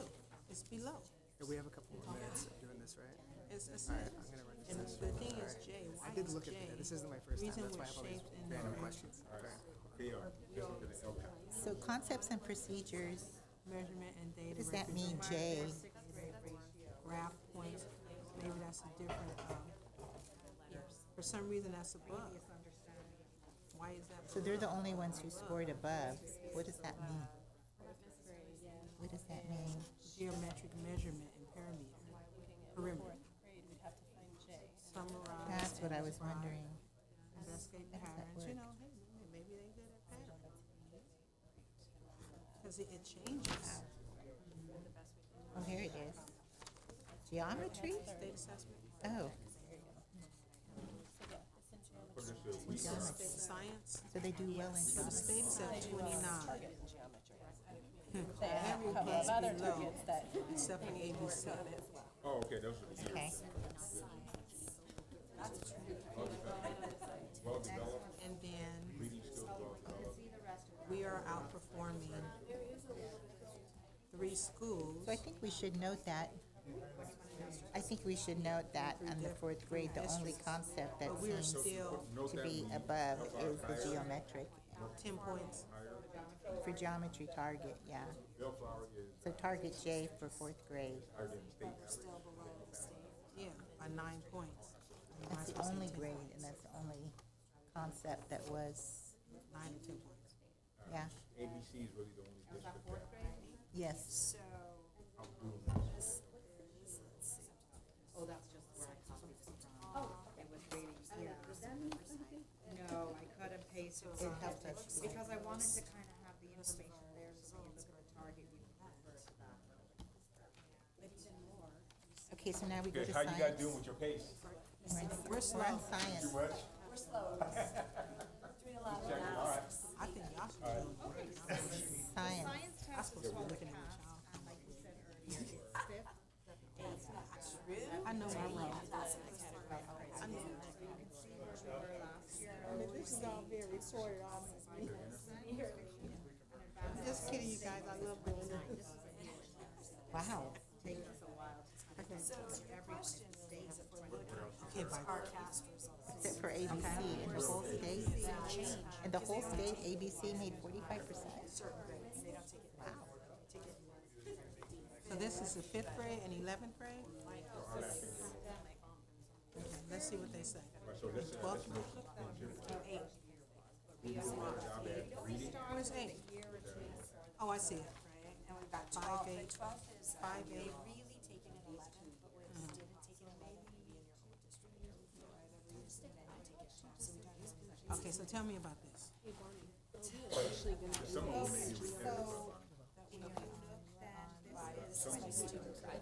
So which group do you see?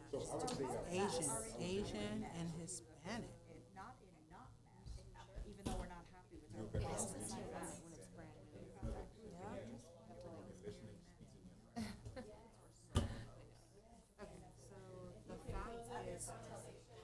They are, they're outperforming the EOs.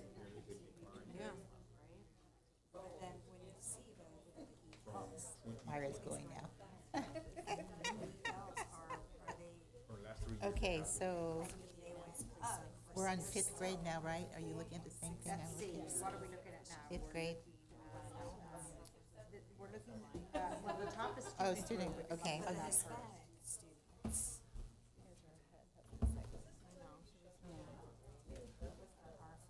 The RFIPs are students who are being proficient now. Re-diagnosed, reclassified. That was, they did good.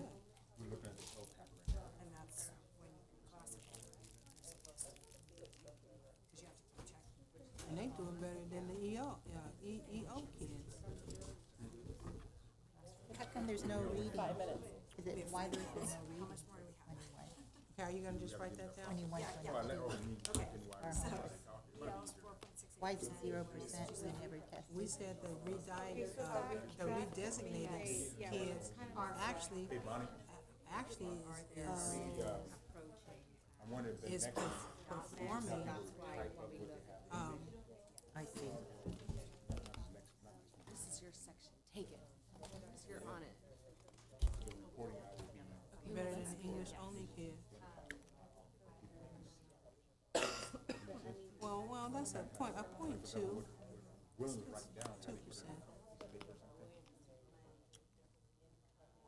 And for some reason, the white kids went down. So what's White LPAC? kids went down, and William? SPED went down. What's LPAC? Why that happened? So if we're looking at So this is, fifth grade, and we're having one outlier year and above. okay, so it's only for our English language. This is your fifth now that you're looking at fifth. Find out. And they break it into three sections. It's like life sciences, science, I see it right down. So you can see on the first side, Is that's there 21, change? 22, and how they did in life sciences. 55% got that, then we've got higher, and then Efficient way, you would have 5 years, really system for about 4 or 5 years. same thing with this. We're trying to see the same You pattern. reclassify as a, But what you do is these assessments, the LPAC, Little gains, English learners take more battery assessments than, Life sciences, Small kids, fifth grade, would say that, that's a small. as a result, our English advanced learner, kids our reclassified students often reach went up in physical sciences. but why? after they've been treated. So what is it saying? right, 2022 to 2021, These are the differences all America has taught. So what this is saying is that, it's saying where they scored within that Okay, type okay. of science. So in life sciences, we had 5% proficient, but then in life basically sciences, 50% of our kids are performing below. see how it's Here's your eighth grade, you can see in all areas. Yeah, and then still, how most of them are Saying only, that 58% were below. still only here, life science. very few above. And then this year, 55%. But is that consistent? Should be increasing, Are we we're seeing coming the back. same trend? It should be improving. We're seeing the same trend, the same thing. Same thing. It's more performing below. Yeah, there were 57. Yeah, okay, so then reclass, below or near, very minimum above. so, okay, break this chart down for me, so the reclass, so 2021, that's 13.9% of English learners reclassified Curriculum, into, look at delivery. and would they go into the English Look and only, see or is there if the different? kids are getting the same content. Oh, English only class, We okay. still have to monitor. You know, how is it I being think taught? that should be noted. What's being taught? Very not small being taught. increments and Are you really using the books that we're buying, increase that we based bought, on or you're not? You have not on the reclassified, data. you have to take an additional course if you're the secondary. That picks up an You elective. already know that answer. So, I guess And my even in question here would 12th be, grade, it gets worse. on the previous chart, it looked like we were doing pretty So it's still okay the same. with Same our. trend. Actually, lower. the above happens, and these must be the kids that's doing like the AP. These are the highest, Not highest everything's a scores. competition. Oh, wait a minute, 11th grade did good. They got 7, 7, 6, 6, 9. Bonnie's pushing me to go faster. So actually, the 11th grade scored really good as far as the percentage rate. I don't think that's the same trend now, though. Because I think they have to take it in different areas. So, I mean, Hey, about 2 more minutes, All and take then, life science. like that, but we can share it again. Did we finish? how is that possible if we're doing better than other districts, but then we're doing worse when reclass? Don't you have to take each area? share out everything. Don't you have to take life science, physical Just science? pick a couple. You have to take one of each, right? So with this, so if that would imply that we don't reclass, but they're That's just what I doing remembered. better. In that, because we're But I keeping don't know if that's the same if you're college bound or not. Classified, you have a right. given to you. And then So, I just have so for you that concept is what domains you here for rules the out there. physical science further away. We're only gonna share on one thing. So what does this mean? This means, here's Engineering design, So what I would say is, our process works better than everybody else because we're not just throwing you through it for the sake of it. Our process actually makes sense. So when you're, so these are the area, I see, these are what it breaks down into. I see. But wouldn't our general data show that our, And you have your below standard, well, I guess it, standard, and your above standard. there was no chart for like how, like, formally reclassed students were doing, right? Ecosystems, hereditary, biology. Like, that'd be interesting. What they doing, yeah, because with that, because that would tell us a lot about whether or not that method or what we're doing for those students is really working, because So they the get greatest swallowed up by other increase categories. yeah, but we do have in that data. student performance is earth and space science for 11th grade, But do we have like, I'm talking about on the cap. 9%. like formally Right, earth and space. They call it RFED. We have RFED. Yeah. oh, okay, that would be interesting to see how, Hey, Bonnie, So what happens at 12? Why did they drop? 4%? We have it on some of our pieces, but not all. we don't have it right now. that's probably an inference, right? Okay, put that information down, that we need the data. And then this is the below, because we always wanna look at below. Wow, yeah. We got hurt, people starting to look at it, because they're starting to realize we're the slow table. But Move on. we're doing better here, Well, so we really wanna see reading and writing. She's gonna stop in a second here. So. I know. well, you'd think since it's a smaller number, I mean, I it'd be a did go higher through all of percentage it. though. All right, I'm gonna stop you guys. Oh, we did? Oh, And by table, what I'd like you to do is, staff from each one of the tables, you'll turn into me your facts and inferences for academics, so that we have all of your information, because it's important for us to have all of your information. But as a table, you're gonna share just a couple, not a couple for each section, but just a couple of inferences that you noticed when you were looking at the data. And you'll be able to share that out as a team, and then we'll move into the next data. So. Okay. Just for clarification, I want to make sure that this process is going to be, obviously we're looking at here, but also want people in the community to know what we're doing. They're not here with you, so when we read this out, it's just samples, because we don't have the time to go through all of them. Ms. Carter is going to type up the rest of the results, or what you guys found, so we can also project up there as well. And then eventually, all of this is gonna be a part of a newsletter to go BUSD anyway about the findings and all that kind of stuff. So for the people at home, this is necessarily, my statement is for you actually, so. So don't worry, you get to see what we talked about here via BUSD News or when we project it up. So how about Ms. Stewart's table? You had to do it, Bonnie. Sorry, we weren't I wasn't totally prepared, but we have so many good things. It was hard to choose. So the one thing that we were noticing with ELA was that Long Beach and ABC's writing proficiency was just dramatically different and higher. And so our question is just, what are they doing for writing? And, you know, is it something that we could implement? Another one that we talked about were just how a lot of our schools were below both state and district standards, and just what systematic support is needed to assist our students. We talked about just what additional supports do we need for different areas to ensure proficiency. More? Oh, that's great. Okay, yes. Thank you, Ms. Stewart. Ms. Garza?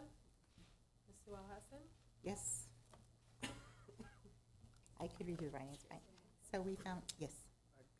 Actually, it's supposed to be on the whole time, according to the link, but anyway. So our 11th grade showed the most growth in ELA. And there were more targets near and above in literacy than information texts. Some of the inferences that were drawn in regards to the lower scores was COVID during 22, and also chronic absenteeism, which impacts achievement. The other things we were looking at were math scores were lower than the ELA scores. Several schools made growth in math. Overall growth is very small, single digits at times. So one of our inferences we were looking at are what are the math standards in 6th grade? Is it difficult in regards to the transition to the 7th grade? So math scores decline as grades will move up. Another fact that we looked at in regards to geometry is above in 4th grade math. The majority of students were nearly met in science, very small increments of growth based on the data. Some inferences that we drew were how can we move the students from nearly met to met in science. Did I say that right? Okay. All right, and then I think that's it. That's what we have. Did I miss anything, guys? Thank you for that. So I'm hearing so far really digging into what those standards are and what is, what needs to be taught in those areas. And some of the inferences that could be causing some of those scores. Just general statements. We had a great dialogue. All right. Mr. Critchfield, All right, well, the first fact was there's way too much red on these pieces of paper. So I wasn't gonna read this, I'm gonna try to read Williams Chicken Scratch. Just looking at the data, generally, some of the inferences we had were, what would be the factors that contributed to some of the subgroups, our students with disabilities, our foster youth, our homeless youth. And also we noticed very little to no growth 5th and 6th grade in some of the ELA data. And then also what's causing the difference between the elementary and secondary schools to get different ELA outcomes in reading literacy tests.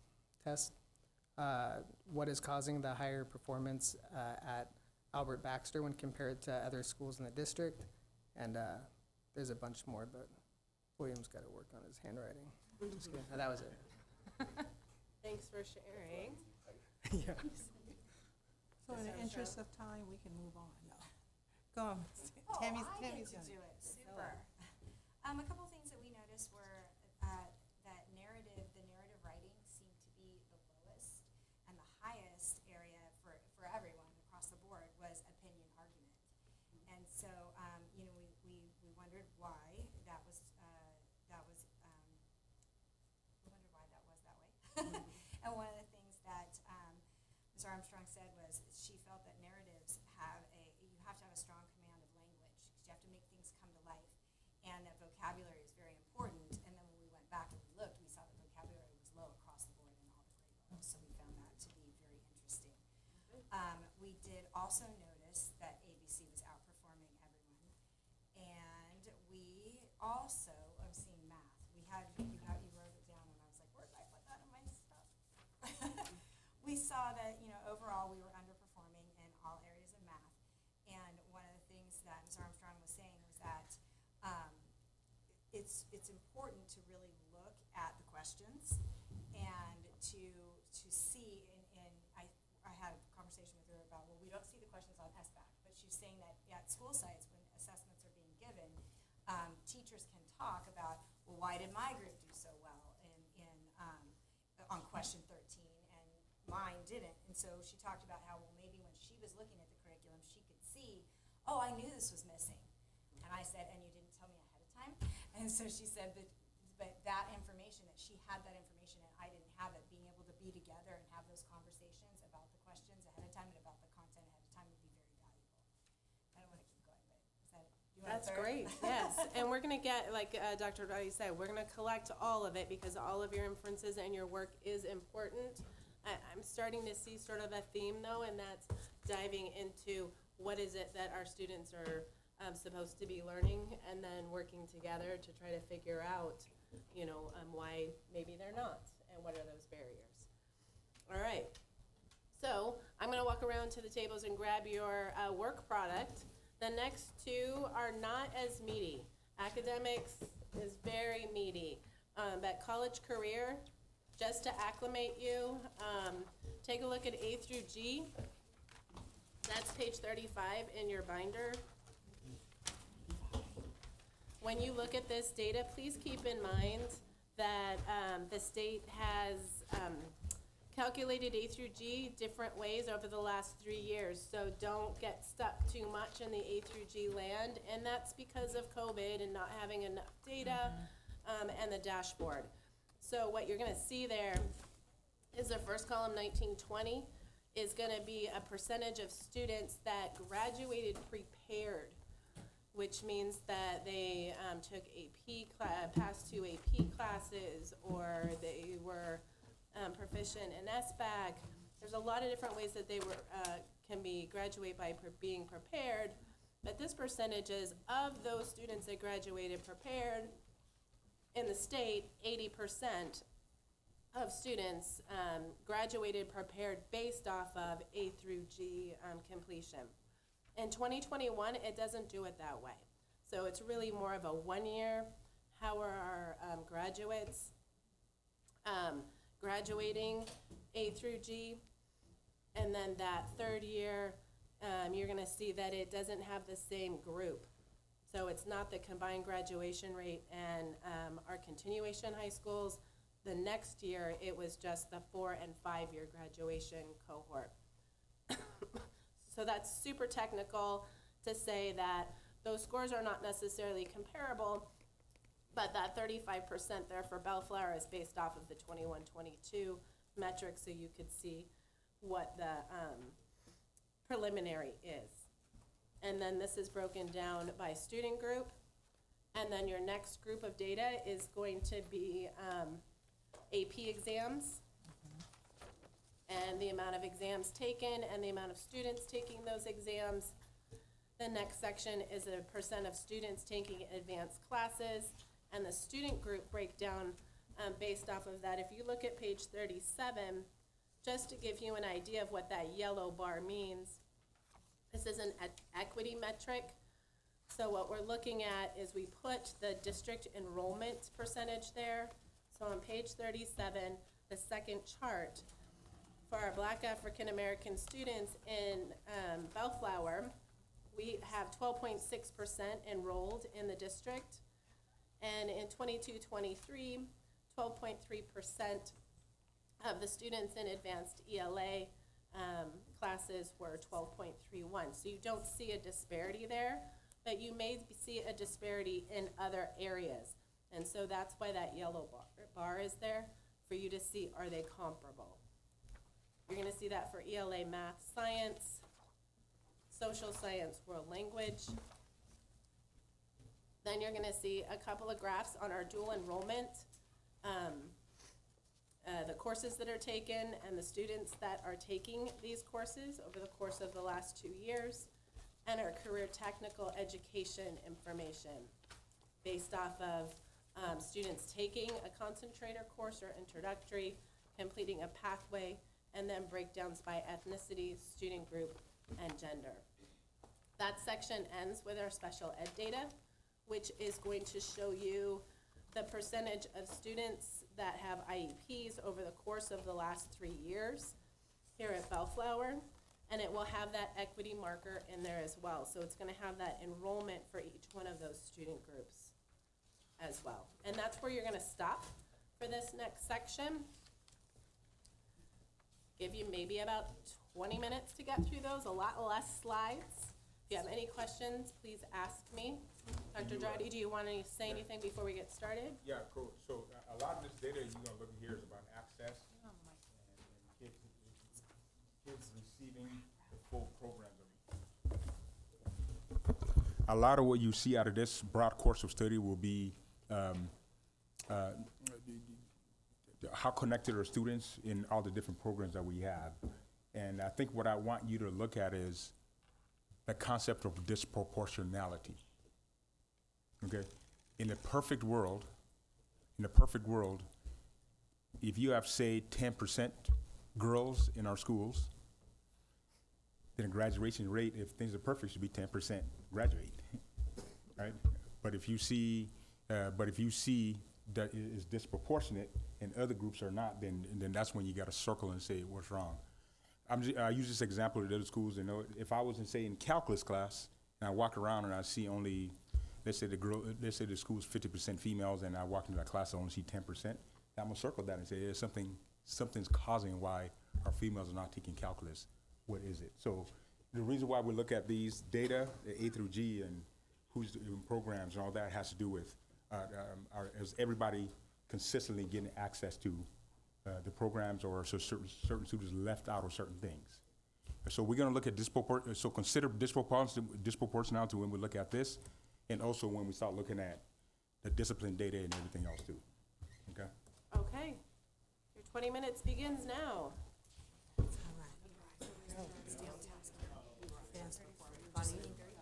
Thirty-five. Yeah, Ms. Carter, can you speak to the difference of why in 2019-20, the A through G is much higher across the state compared to 2020 and 2021 and 2022? Yeah, the difference. You said that already, sorry, you've said I it, my did. apologies, so. I did. Oh, never mind, Okay. I wasn't paying attention, so. Move it, Mike.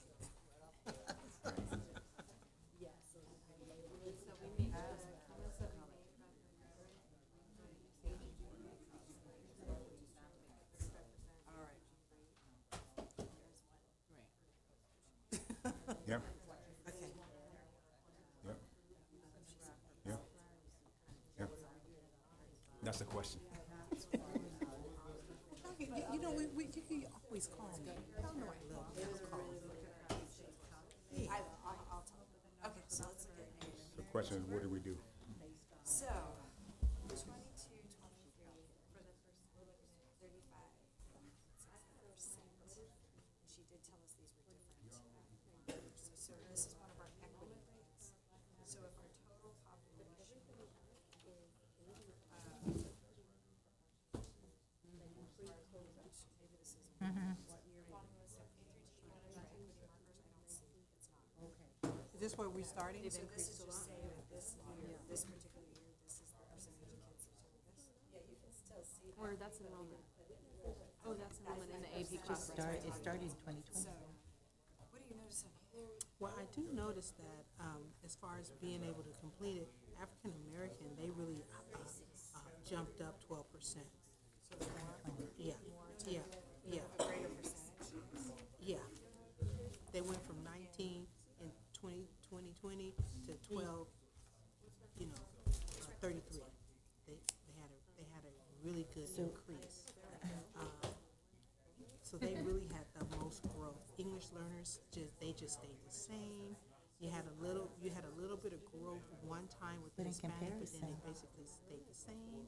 The white continued to progress. The social, economically disadvantaged, they at first had a little increase, but then it kind of like only had like a little increase.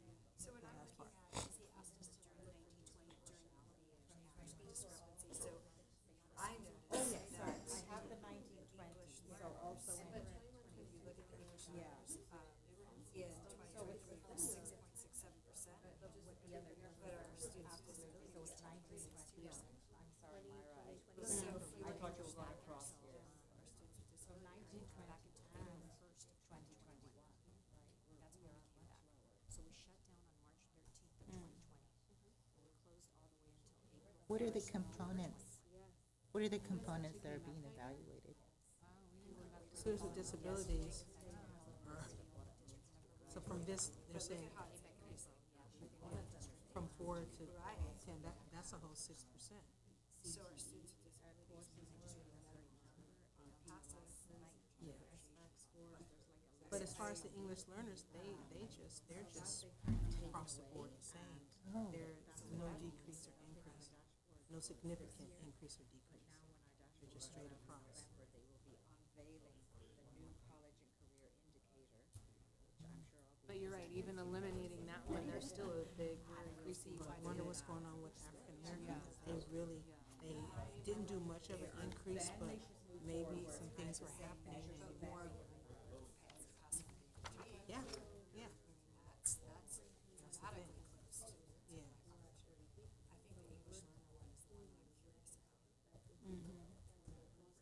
So why? Why are so few? And then you would think that the other groups would continue to excel. But they kind of. We're the lowest across the board, based on our neighboring districts.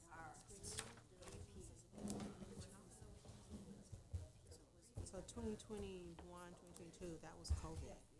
That was COVID, so nobody really. But, okay, but that data is inclusive of this, because that's part of the APG, math, science, yes, reading, Increased because we're paying for it. How much are right? So, wow, this is interesting. Well, you only had 1/10 grader. Yeah. In 21, 22? I thought that was 19, 20. 1920. Right, so if we're doing a comprehensive analysis on what we just did, so then those courses are inclusive of the A through G process. So they had to pass the math and the science. Yes, Not necessarily. Yeah.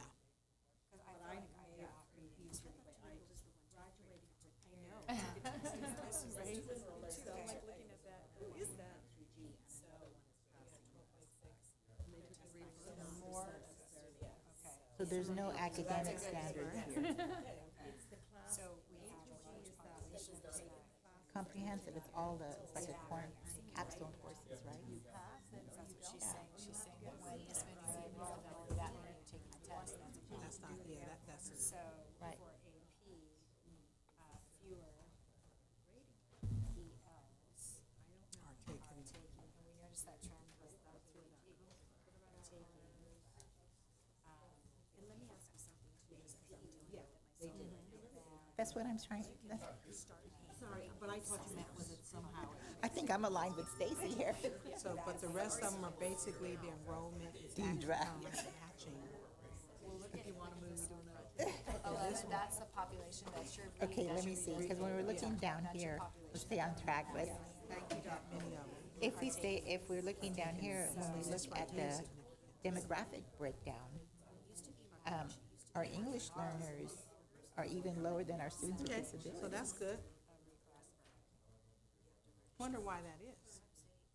Yeah, The white is kind of like comparable to So do you Yeah. have situations where you order Hispanic them, is make sure comparable you do to it and then they enrollment. just have African extra American is tests? comparable to enrollment. Oh, you can. Let's go. Next. it's interesting. Could that be considered So by a grade, disability? if this doesn't have the, Enrollment honors AP. So this one. You know what I'm saying in regards to barrier to learning? Not comprehensive, to English understanding. This one is advanced. Like I said, in terms of the English language learners that you enroll. so the No, number of barrier to students learning. increase taking the test, am I right? On here. Yeah. The seventh graders Well, increase. this is enrollment. This is enrollment? Yeah, this is correct, Bonnie? No, this right here is, Advanced ELA, grade level, that's enrollment. Because they're not able to retain it, yeah. Yes, the number of kids, yeah. the proportion of kids in these classes, advanced. Because we talked about, Percentage of kids in advanced seven. yes, ELA was Right. 13.85 in Right. 21, 22, and then it decreased to 15.41. And eight appears to decrease. so if we're looking at the gaps of performance based on the A through G, it decreased again. That's honors. English ninth, this is honors. 11th is AP, and 12th is AP. So it looks like we have more kids taking AP English in 11th, and more kids taking AP English in 12th.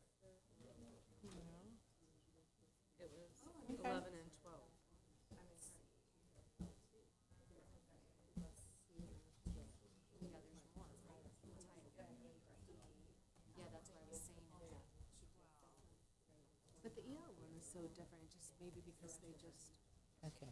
don't really have the skills, right, to have, yeah. You got my message, Myra. We're not supposed to do solutions, right? But if we're looking at norms, I would say that that's a comparable analysis. It's the difference in performance. Okay. In our population, and 12.31 are in those advanced classes. Which is pretty good. Really equitable. Yeah, it's pretty good.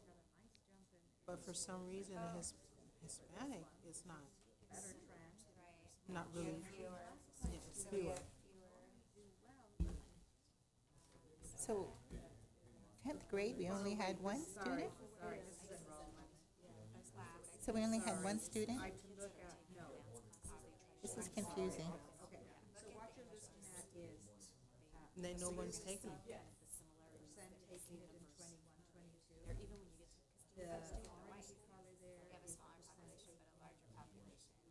It's taking a test, yeah, so they're taking advantage of it. I didn't take AP because my daughter did, but I would take only certain art classes where I like the teachers, or I like, you know what I mean? It wasn't even subject or The what I was white, good, it was like, Right, yeah, right, but our English learners, that population is that large, and like that few kids, we have 17.7% of English learners, and we only have 1.26% advanced classes, honors classes. foster youth just not on the, foster and homeless not even on the chart.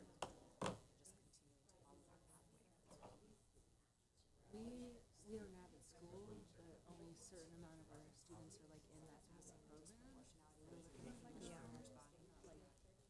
Honors classes. That's really disproportionate. Because they're reclassified from, they've been promoted from English learners to, Why do we have so few English learners taking advanced classes? But we have such a small population of white kids, we have more taking. so are these students who have fallen behind the English learners that They have have, scored lower I'm scores? sorry, but they're having more challenges apparently. Learning a language plus the content.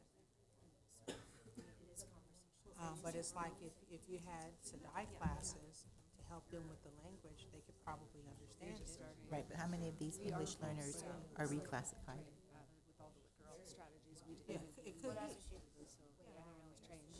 It just helps everybody. Just makes you better. Oh, so separate. I see. But they're still taking the AP exams. Yeah. I kind of agree, they're just like very similar and very.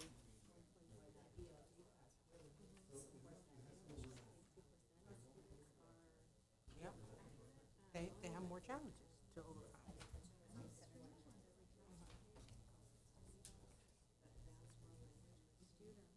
The 10th grade?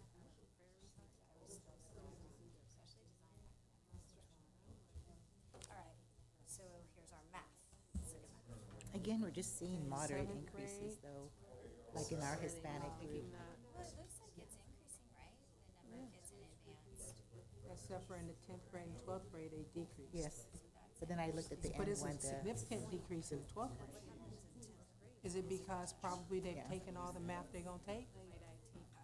By the time they so when get you to look at the 12th grade? bottom, when it talks about AP exams taken by year. So this is saying tenth grade, only one student took it? Wow. In the 12th grade. Eighth and 10th and 11th is kind of equal. And so, according to the enrollment, wow, again, English learners, they're not doing nothing. And again, the whites is doing most. Hispanic ones, Oh, I see what you're saying. more taking it, but I see. according to their enrollment, more could take it. African American more could take it, but they seem to be steady. The ones who are taking it are the ones that are taking it. Not much of an increase at Right. all. This is actually a little decrease. Yeah. I wonder But- what's happening, because you usually think of, you usually think that English learners wouldn't have trouble with math. I hear that a lot. We're coming out. It's like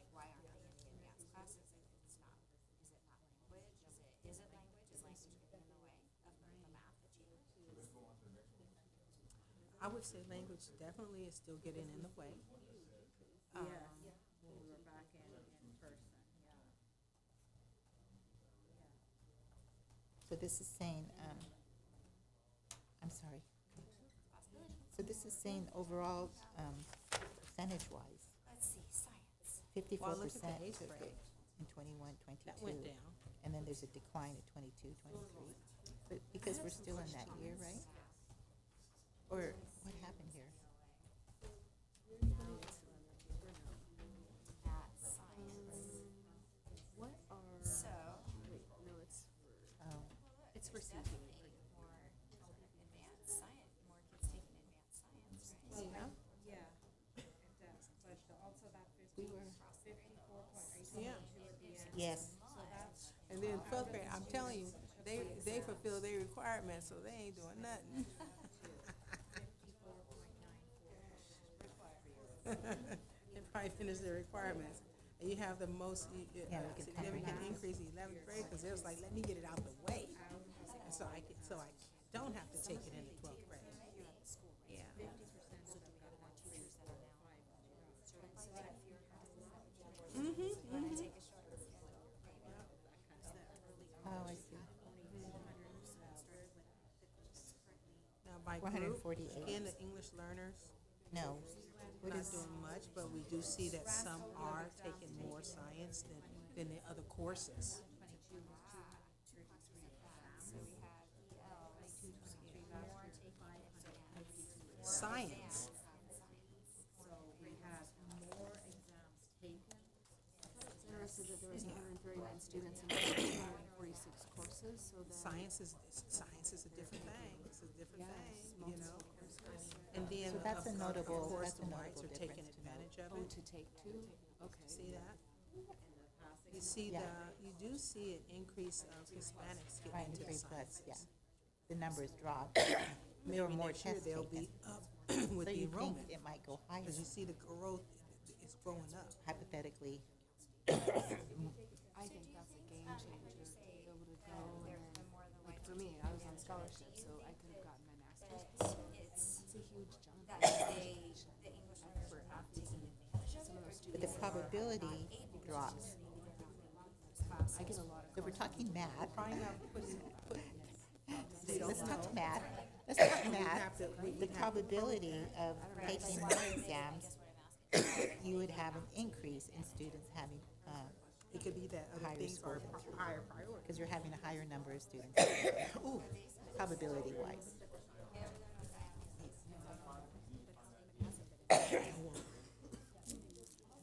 So are we allowing I need hot water. more students to take exams who may be not ready? Because that would be, I think that's my That would be an question is, indicator, why don't we have it? Because which it she just says seems an like such a inference too. great program that everyone's like, not everyone, but I know some parents that have, Oh, my kids in that program now and the kids love it. I know there's a high kids that want to just go for it and, Gotta show y'all my guns. yeah, I wish I would have had that.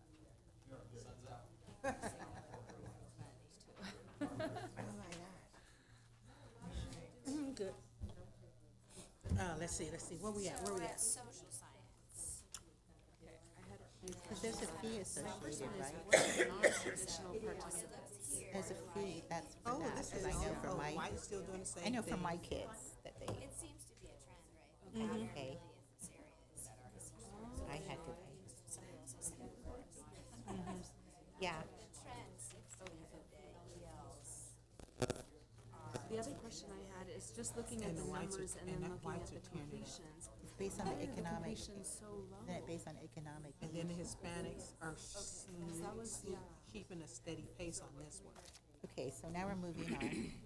That's They're our not synopsis. much is, Sorry, that's my, keeping a that's my, steady pace is really not an increase. see? 5 minutes. Okay, so, And in 5 minutes, something that you're gonna share out? That's just the trend in general, I think. I got one thing we shared out. Where's that? All right. Because this is just world language, and this is the same trend. Okay, dual enrollment. You wanna handle that? I will handle that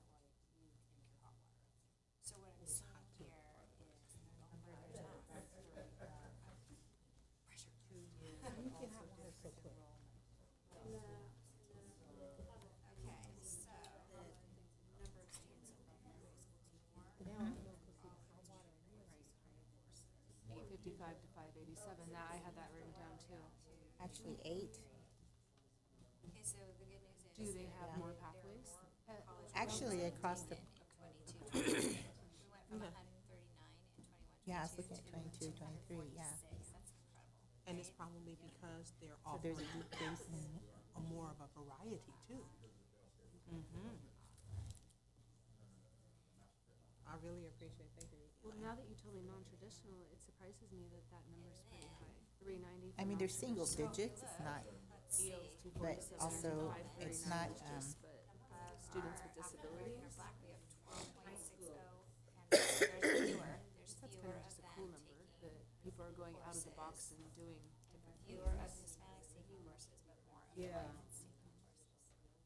So the percentage of kids, it remains the same. demographically, when we're looking at Wait a minute. the trends, That's pretty awesome. Because this is the again, our enrollment, this is that socioeconomic and Oh, our okay, foster okay. youth, So if we've got that percentage, they and need then to, One thing I noticed that's how randomly many is take Downey is so low in the CTE plus the we need to But provide this some is sort of more intervention. close to the enrollment. Yeah, There's like This is ABC is more 21%, PUSD is like almost Dual enrollment. 15%. those are really dismal, dismal, Oh, it's the same thing.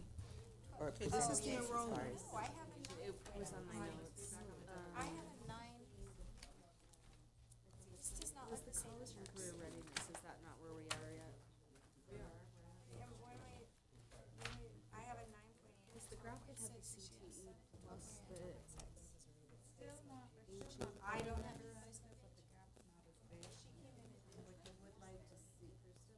So hers is right. Right, that's what she's happening.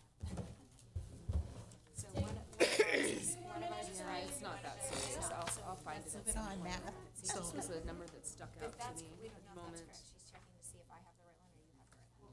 She has the right one. Okay, so So then you're this right. is, So if that this was is what I was correct, saying. It was just the CTE plus This the is AG steady. requirements. Yeah, Like, this is steady. State was This only is- the 9.8, but it just, Downey was pretty low, 5.9 compared to like the other ones.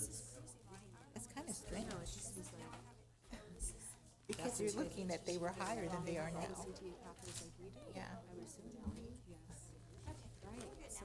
I have the same thing you do. Okay. So the dual enrollment is actually comparable to the enrollment with the Black African American kids and with the Hispanic. But for some reason, the whites are not taking advantage of the dual enrollment. That's the other. Maybe it's in the graduation rate. But taking them AP courses, they outdoing everybody. But these are, some of these are advanced math. Yeah. So, not Yeah, right there. necessarily though, if those students are gonna be going to college. Are we doing CTE? Oh, we gotta do CTE.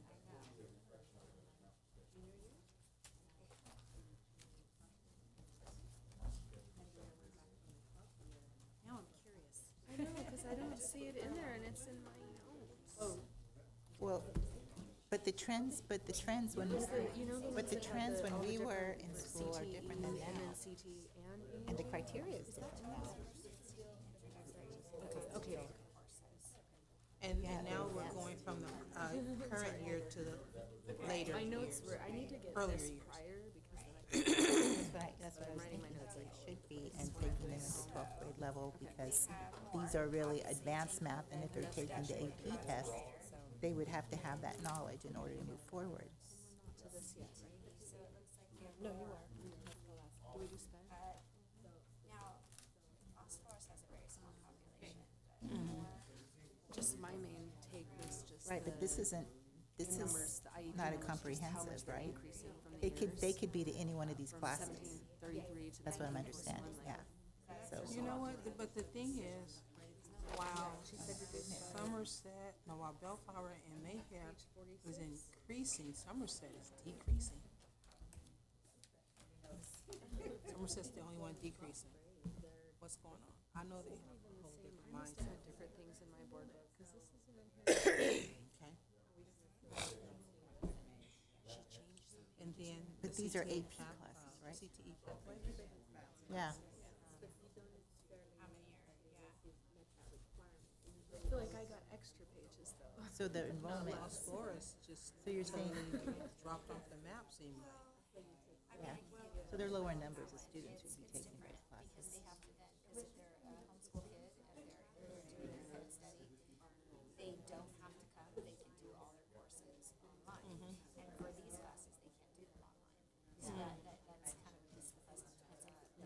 But it went from 0 to 42, and then back down to 2. That right there. Are you is noting like, that? what the heck happened? That word,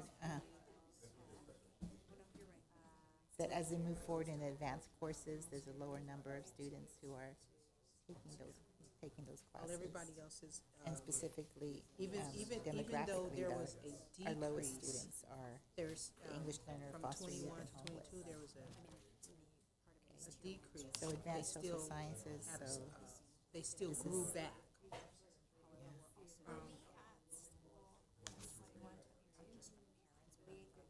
We were, yes, we were, yeah, yeah.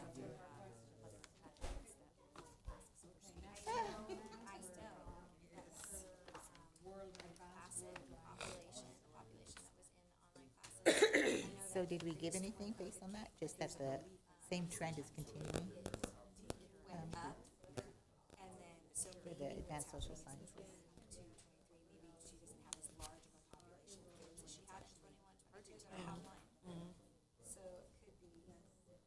Do they still use SST? All in all, our numbers are increasing across the district. So again, we're not offering That's a good thing. this disadvantaged group And see, because you never opportunity, know, or there's you no know, interest?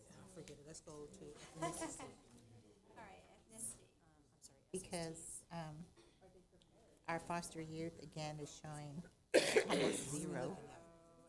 Actually, yeah, they're non-existent, as well as our homeless. Okay, we have a little growth with the African American. Hispanics are killing it, a lot of a growth. And white, a little growth. Hispanics are killing it. Wonder why these white African Americans are taking advantage of it. So if you look at the overall population, Subgroups, students with disabilities.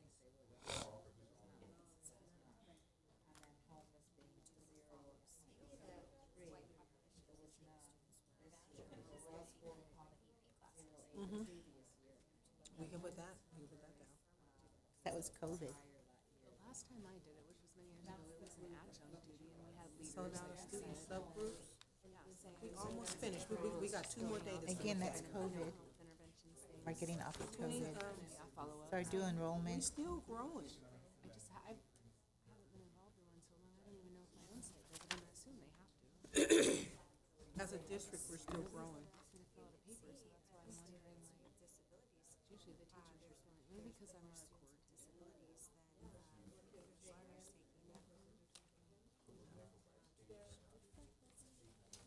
And then the last one, She's gonna pick Brad first. I'm gonna throw her a little extra money or something. female. No. So more males. Do you guys have any that stick out to you? Okay, for sure. We're all cheer. Why do you think there's more males than females taking introductory classes?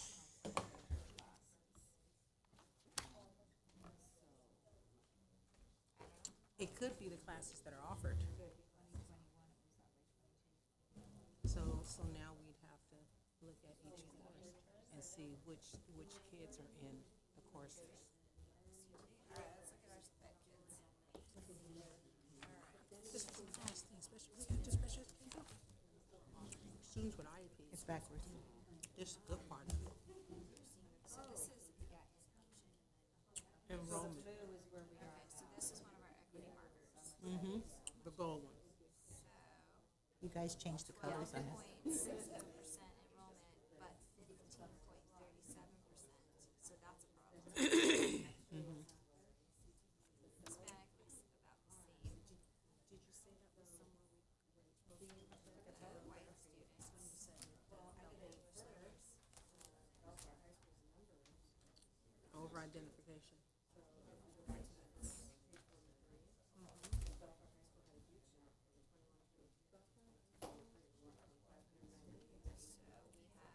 But it seems like for the socioeconomically disadvantaged, we must be looking at other markers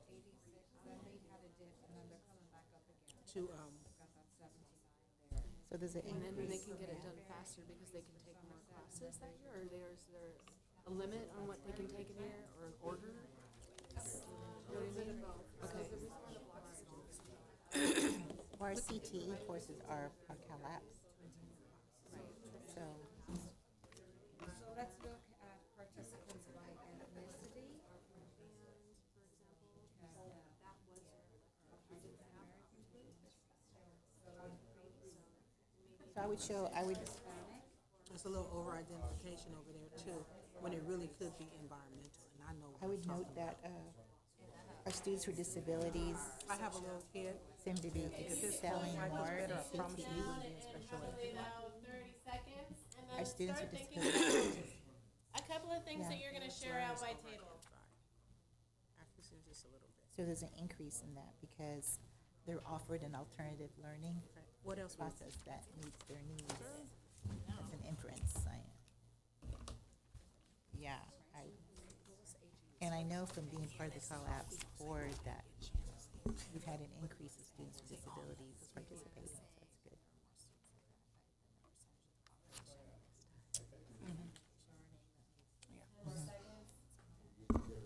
Just touch on all of them.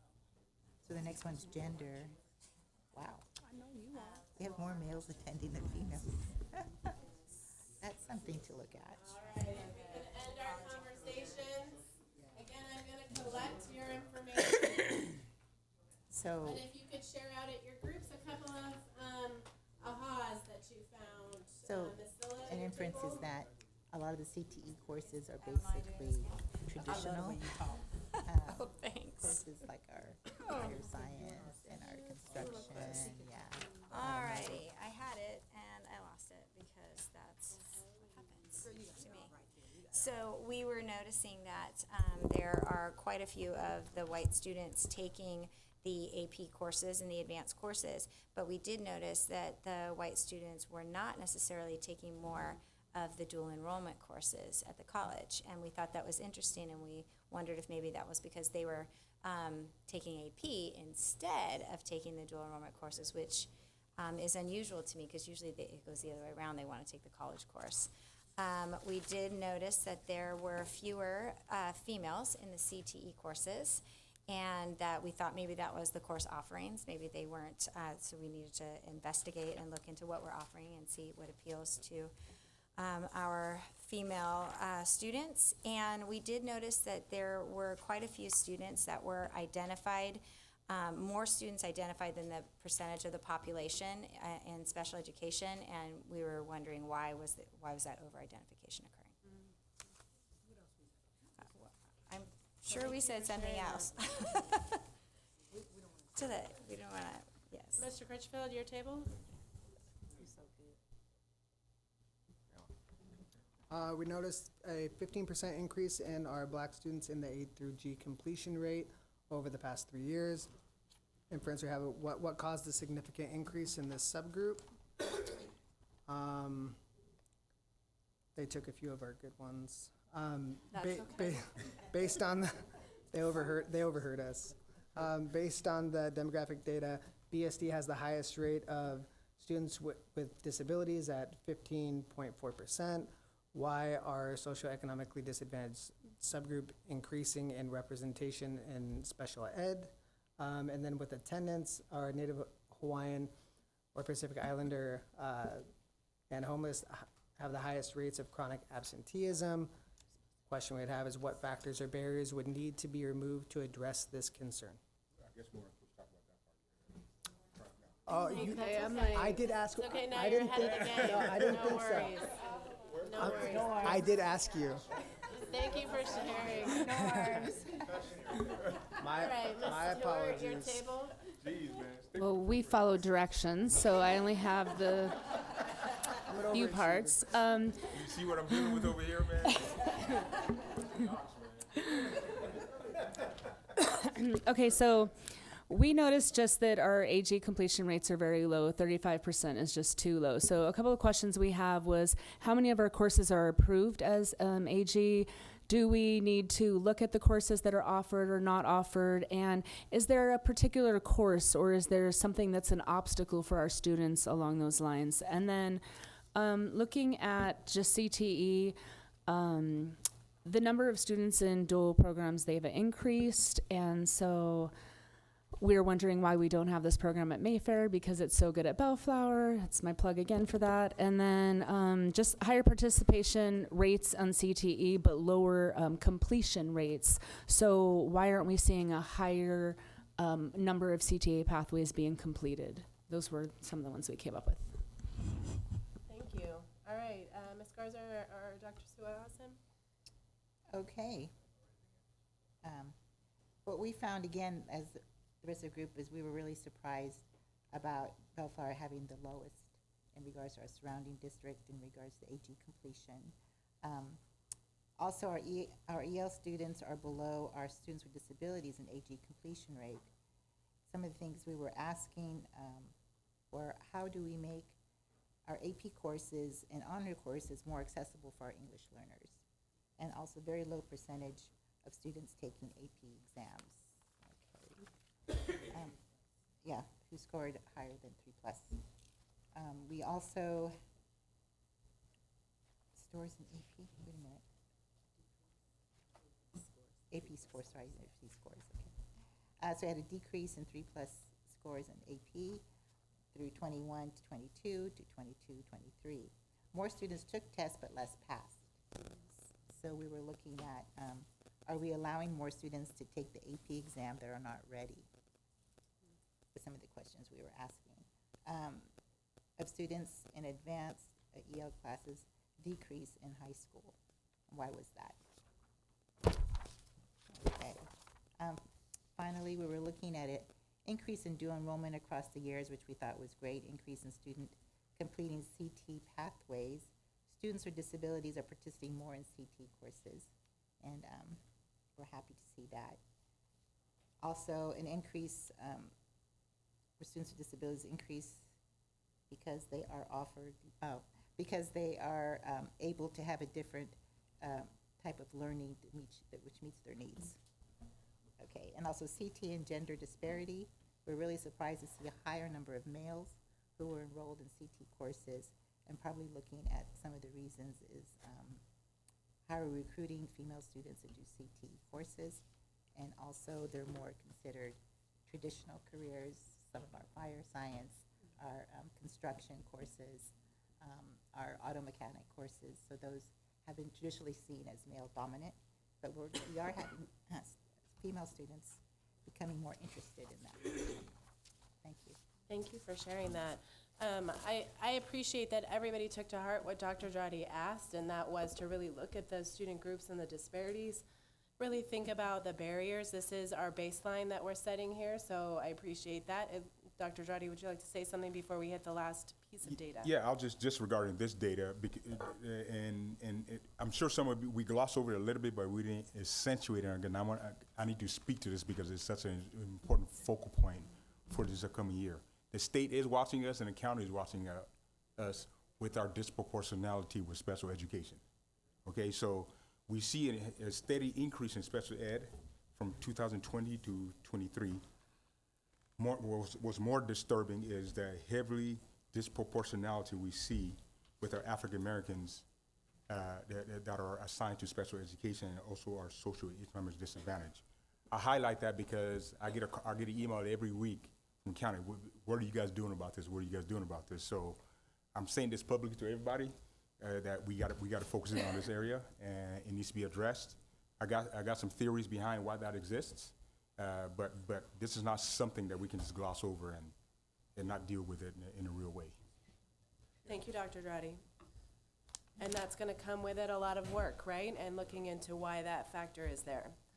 The last piece of data that you all are going to look at is that engagement data, and you've sort of been thinking about it and talking about it as you've been making your inferences. That's going to be your chronic absenteeism data. When you look at this, I'm on page 47. And that first chart, just to acclimate you to it, to help you understand what's there, that's dashboard data. So blue is pre-COVID and gray is post-COVID.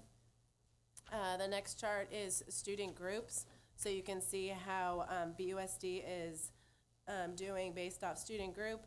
The next chart is going to be our projected 22-23 overall and student group chronic absenteeism. So you'll see whether we've made improvement. The next section that you'll see is a dropout rate, and that is by student group, and that is for 2 years, so 21-22 and 22-23. Our graduation rate across in comparison to all districts, and then by student group for Bellflower with our preliminary, and finally, our suspension rate.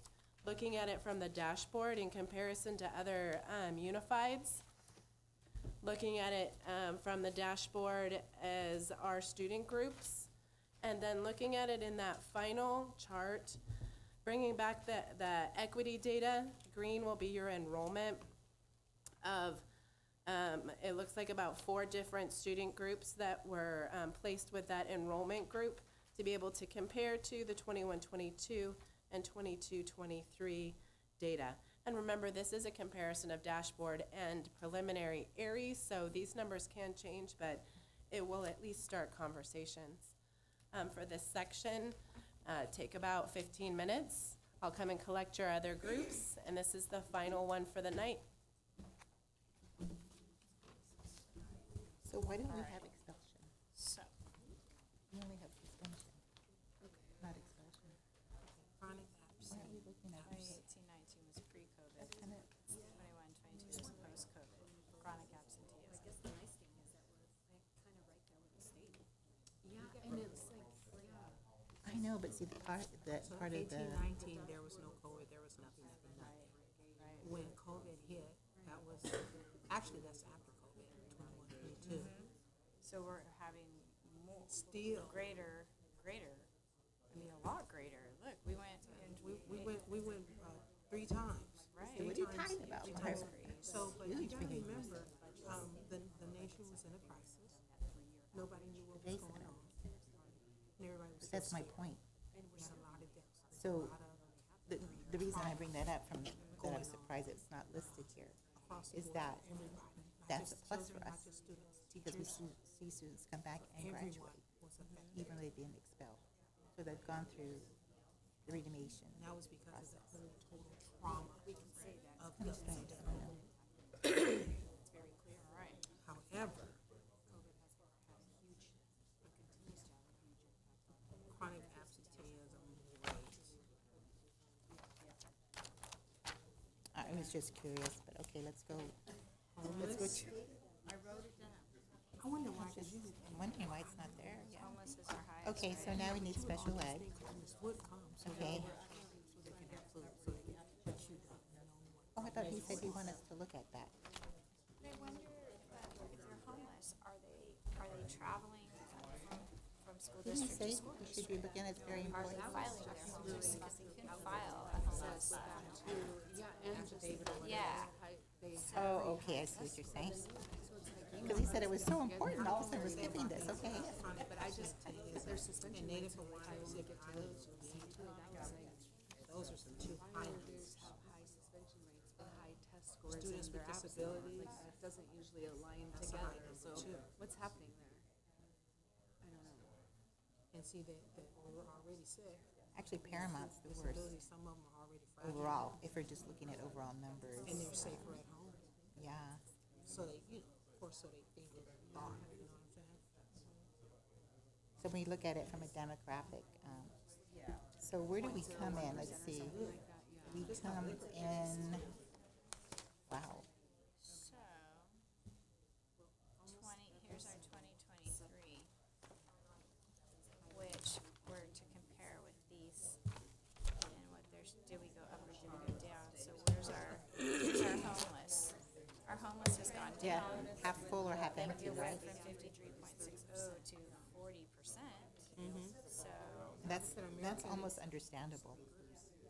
Actually But stayed the about ones the same. that's really not It went down a understandable, little bit, the two urban races, Pacific no, Island. I was, yeah, they go It actually went 46. up, Oh, up. just a little bit though. that Just a one, little bit. Foster youth, oh, went down. They were sending their kids to school, because you know, the state be on their butt. Students with disabilities, they stayed about the same, but it went down just a little bit, 3 points. English learners. What was the fact again? I'm sorry. What do we? It went down just a little bit. So are we thinking that the foster youth could be because of the monitoring from the state? Why Heck they're- yeah. But the next is our students with disabilities, Socioeconomic 39%. disadvantage. It went, the absenteeism went down a little bit. And overall, Now, if we're looking here too, by the way, if we're looking at us and the state, Well, it's health. It's health, to and have then in the other one comparison to is everybody else, it's psychological, the state had, a lot of psychological what, issues. 30, and so we're like on par with the state, right? right, But we are less than Downey, yeah. and less than Paramount, and less than Linwood. Anxiety's And huge, kids in yeah, ABC was going to school. yeah.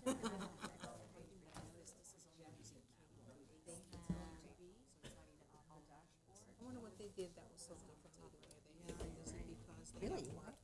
Why is it projected the Pacific Islanders? Is it because of the previous data? They're looking at trends. Yeah.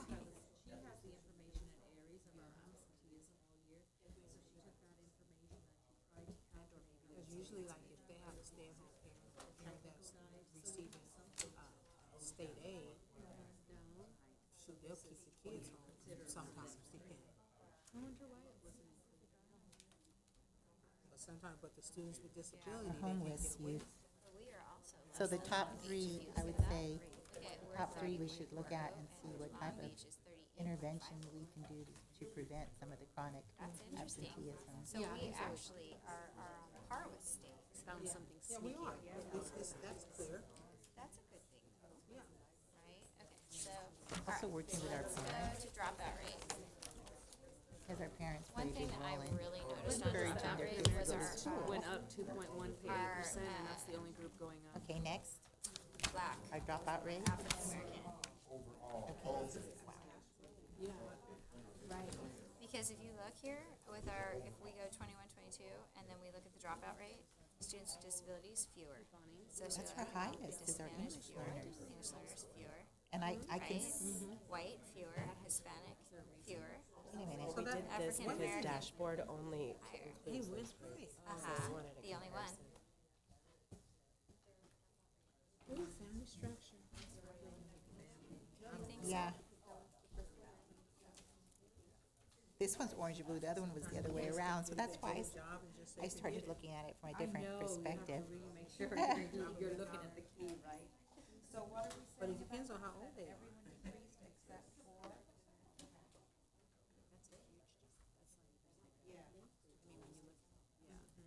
Wow, that's crazy. That dropout rate went up high. Yeah, so that's an important demographic to look at. What are we, It's the only what one. can we do to help engage our students and seeing the value of their education? Dr. Drawdy did say Yeah. that they're looking at us with our suspension rates, and so maybe we'll be able to make that connection.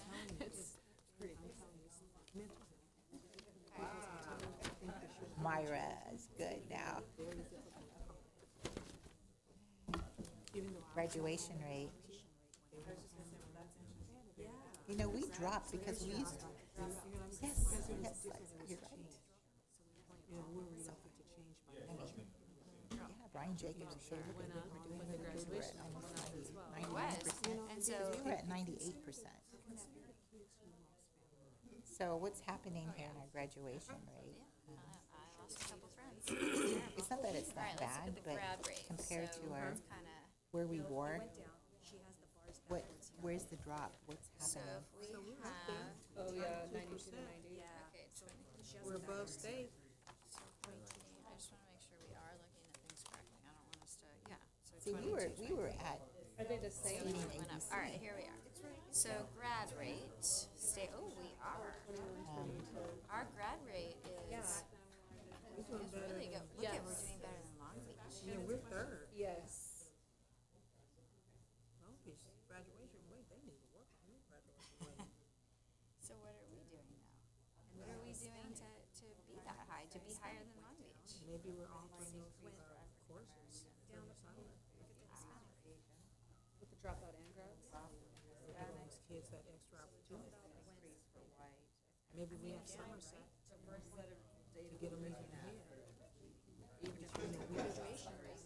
So it's just the graduation rate, we should Long just Beach is say, just like, increase it, slightly among higher our Asian and African American and Compton. demographic groups. And really the other ones, there's no significant change, right? Does everyone see that? Yeah, no significant And then change. look, African American, we're increasing our Asian, everybody, all Asians graduate. Well, Hispanic went down a little bit. White But it's went- still 90, yeah, it's still Still 92. in- yeah. So overall, we maintained. Yeah, we're maintaining well, I'm looking at the difference of percentages as far as growth. social, So the economic. highest is Asian, right? We're doing good. And then our African American. Even though it's not as high, but there's still a more significant increase than the others. All right. The others is like 1%. This is gonna be interesting data, I think, right? Look state? at us in comparison to the state. We're above the state. Right, so we're suspending Girl, more. we're the only ones. Well, Long Beach is there too. Group. So, Says, Is that through Somerset? They're we do have completing the their, grad program, I think they're completing their and, credit. but that, I believe, is expulsion. Because when they, That's what I'm they thinking. have a I'm not, first I don't, I'm offense just, on the, inference. drug and alcohol, then they go yeah, there, so they go our through GLAD, African American second students chance. But that increase is in their not, graduation rate that's expulsion. because of our So suspension, continuation program. is very Our different. model accreditation. It's for different things, Yes, it's an different increase. health. So we are, okay, but look at where we are and look at where Compton is though. But our increase, Compton's suspension rate, they ain't suspending no. I'm sorry, good. right, Gonna be off of, the difference between that data is this is, that's interesting to me, fourth and fifth And year actually even Paramount. students. right? It's a single year, We are the highest. but the dashboard is We're saying, we're inferring, inference is that, is it because they're able to complete or catch up their credits through Somerset? Because that's But an we want option. kids in school. So is it, I mean, I get no nonsense, but that's the question. There's more kids in here, we added Begs the kids because question. we have fifth year seniors. But yet there was, Why our suspension so, rate is still the facts are, GLAD is our expulsion, Asian it's not population suspension. and So our suspension's African like, American, like I said, different ed code. and you said white So were the top three increases. It's should- just should we curious, note it's that curious to we me did? how we are so much higher The than next are suspensions. ABC, right, you can see ABC, because I know, so I wanted to make sure you notice that included it. Okay, our suspension. they're in a different place. But even, we're even higher than Paramount. 1.1% suspension rates? That's disproportionate for sure. Why? What's going on? smaller district. Is everyone using the same standards, or are people using more restorative justice than others? Their standards aren't as high. Put that down. You know, like, I don't know. We're a smaller district and it's Well, that's probably a factor. in comparison. Are we more stringent in regards to our policies for suspension? And that makes a big difference. I wish they'd just get rid of it. Because it's hard. It's like you look like you're doing That's an that, inference. but maybe you're actually putting more structure and things in place that's actually beneficial. We have to follow ed code, right? Like these Right. kind of, I mean, it makes you think. But I don't know. they may be offering more leniency. this is like a normal community member. And, That, I mean, that definitely is. yeah, All right, so let's look at this, because this is our suspension rate by population. Enrollment. But then if you look, it's just strange to me Yes. too that If we look am I, over here, am I looking at the wrong look thing at- then? Hey, English learners. No, I'm looking at the right thing, okay. you know, they hired. Oh, yeah, Less. okay. Less than Okay. that, right, look at your African American black. Pacific Island. Pacific Islands got better last year. Last year they got better. Homeless, they don't have an ABC. So, Hispanic, homeless, foster youth, Okay, so SED, wait, and there's no there's foster no- youth enrollment and yeah, no Hispanic enrollment. But really, our top three are It's gonna be a the suspension. native Hawaiian and Pacific Islanders, homeless Are and they foster youth. determining that that's, So, And I could see why on the last two. so our And didn't the preliminary state Um, change some of the like suspensions that you could, Yeah. like you couldn't for disruptions? to Didn't they change Defiance. some of those? But I'm not defiance? Yeah, sure like about some of the- that got changed in there, would that make a difference? One thing for Pacific sure, Islanders and native Hawaiian. the suspension I don't rate, know why that number look is. at with Pacific the- Islander though. yeah. So some things that we The can ask the suspension rate questions went down for in looking at whites. suspension rate. Wait, oh, here's the Is number there- for is Hollis. there, You can't see um, the bar, it's .003. Social, So look at that, social emotional but they learning have, component they have 10.9 that homeless. is You fostering can't- the number suspension is rate there. among So the these number is three groups. 0.003%, Well, right? there's some But districts. But they then got the 10 highest point, suspension. yeah. Plus, and specifically with our Probably because of attendance. native Hawaiian Pacific Islanders, are there some cultural issues that we're not paying attention to that would support this group? Oh, and I'm so, just thinking, what are some things what's that the make number it stand out these guys? between the two? The enrollment number? In regards to our homeless and our foster youth, what are some things Okay, that we so can do am I to reading this provide right? That this is a so greater small sense for of the homeless, but security? then they have this much of a Because that's the suspension. issue with among this That's group. right. Psychologically and emotionally, this lack of security in their home, period, yeah. It's a big impact. No, I'm good. I mean, I'm a middle school teacher, so I can pretty much read anything. But what's our highest group? The one that we really, Is it the foster youth? That's our highest group being suspended. But right behind them are the Black African Americans, yes, very much, and Pacific Islander.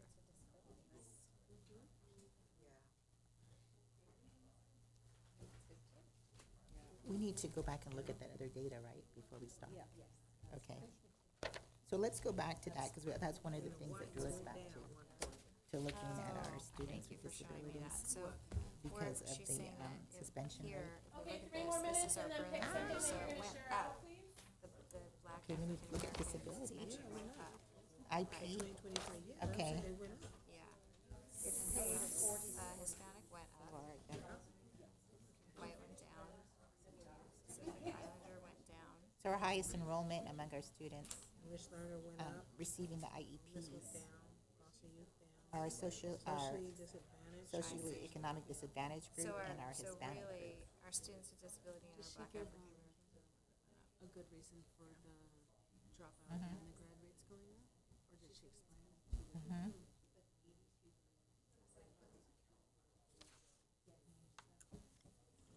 Well,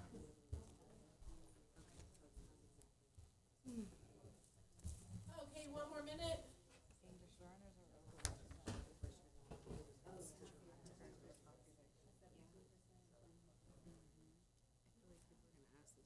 Is that data then it doesn't make sense. Mathematically, it doesn't make sense.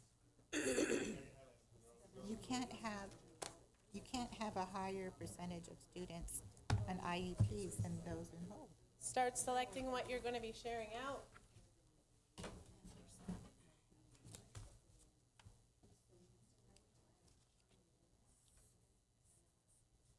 Right?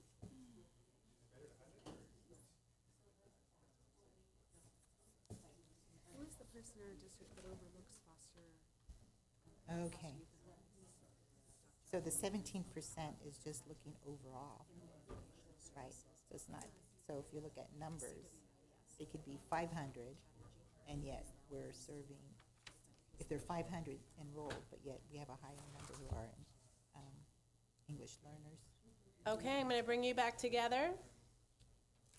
And if you can have somebody from your group share out, I am gonna collect your papers as well and take in all your information, but if you'd like to share just a couple of ahas while you're looking at the Mr. Critchfield's table.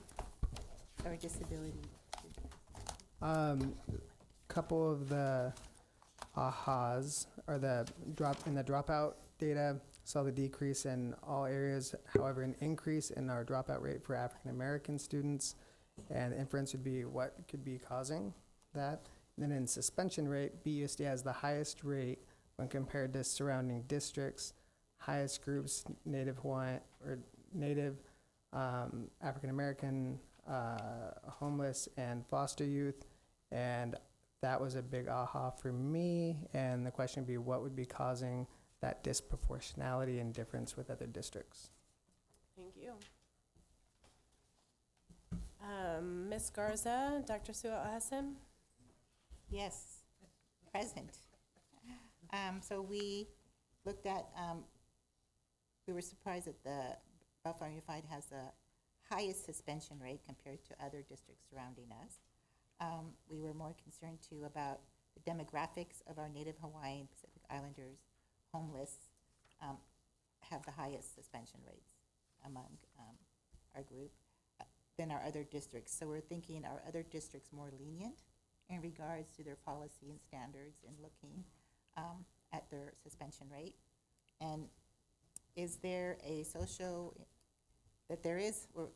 questioning is there a socioeconomic component or cultural components leading to this increase?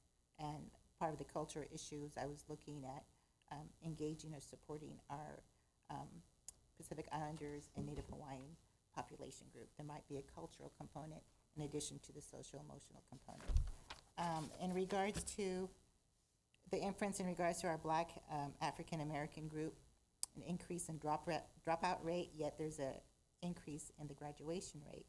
Some of the things that we were asking the question about our group is this a possibility that students are able to pick up credits from our Somerset High School, our model continuation school? Okay, sorry. The other fact we were looking at is all student groups decreased in their dropout rate except for the Black African American group. So there's an increase in graduation rate for our Asian, white, and Black African American groups. Some of the inferences were drawn were, what can we do to engage all students and help them understand the value of education, as well as in looking at our Native American, Pacific Islanders, and homeless have a very high chronic absenteeism. So I was looking at the suspension rate for why do we not report expulsions as part of that? Because the success rate of students returning based on our Bay Center is also a standard of showing academic performance. What interventions and incentives can be put in place to decrease chronic absenteeism, and how can we engage parents in the process? Thank you. And one of the things that you noted, another table noted as well, and that was the dropout and the graduation rate. And there is a different pool of data for that as well. Our graduation rate is 4th and 5th year seniors cohort, and then our dropout is going to be just the end of that year. So it's just going to be those seniors. So the numbers are going to look a little different for that as well. So that's important to know. But thank you for sharing that. And Ms. Stewart, your table? One thing that we noticed was the absenteeism. The data was K-8, so we wondered what it would look like if we included the high school data. We also noticed the dropout rates for African Americans, and then just obviously we talked about the BUSD suspension rate and compared to other districts. What are other districts doing in lieu of suspension? I know in some districts they have social workers at every site. Is that making a difference? Could there be a difference in the way that they're coding things? And then just honestly, I don't know if I should say this, but you guys know me, I'm going to, is are they truly being honest about their suspension rates? Sometimes they're not. So is that making a difference? Are we being truthful across all of our areas locally, or are we not? So those were kind of the things that we looked at. Thank you, Ms. Stewart. Okay, Ms. Armstrong, Ms. Silla? There isn't much left. Fine, you don't have to repeat. Most of what everyone said we noticed as well. And I think that we also said that the grad rate was higher than the state, and we were surprised that it was higher than Long Beach. And we also said we thought maybe it was because of our summer school that we have and Somerset. We also noticed that the African American group was the only group that increased in the dropout rate, and we wondered You know, were they going out and getting jobs instead to take care of their families? Was it trauma? And we did notice also that we had the greatest suspension rate, and we weren't sure why. And that was our wonderment. Why? Thank you for sharing that. And I think the overall pattern here that I heard was more data. So looking into the whys for this section is what's happening. Let's look at some more data to see if we can figure that out. Dr. Dradi, do you have anything to share on this section? Yeah, I think you guys nailed those pieces. The suspension rate, the disproportionality suspension rate is the other area besides the special education that the state and the county is watching to see what we do. So as we move forward and all that, there will be a lot of initiatives that we'll be bringing your way that target those subgroups to make sure that we're actually responding. So this is not one of those things where you can just average out. Let me back. I think, and I'm not shy about saying this, I said to, with my connections with CSBA, my connections with the Superintendent AXA, all these groups I'm with, I think the state wussed out in not naming the issues or what we need to address in the state of California and tying resources towards it. For example, they named supports for English learners, and it's by statute that we support English learners in a way that is prescribed. And if we don't do that, we get punished for those things and all that. So, but it stops short of saying, and you'll notice that our English learners actually do better than now the second generation Latinos and also our African Americans. After they're reclassified, they're the second. And this is students who come not knowing English, surpassing the English only students, because we have these things in place. You'll notice you don't see anything like that for African Americans, which is the group that's struggling the most in the whole state of California. You don't see that for Pacific Islanders. You don't see it for second generation Latinos, because those are all wrapped around social and economic disadvantage. And the sad part about it is when you break it up by equity, socioeconomic status, you will still see that the poor whites probably do better than the wealthier African Americans and so on. So that's, unless you name it, you're not gonna go address it. The only way we're gonna address that issue here, and I'm saying this to the public, is you got to name it and identify it and prescribe solutions to it that are real, that we can monitor in a regular basis so we can address it. But if you try to average this thing out or equal this thing out and all that, you're not gonna get the results you need. You're just gonna continue to see the same results. So anyway, that's all I wanted to say about that. Thank you, Dr. Dradi. I'd also like to thank everybody up here for your perseverance and your diligence for going through all of that data. I know that looking through all of that is, it takes time, but it's truly important to find where we are as a baseline and what our barriers are so that we can start to look at solutions.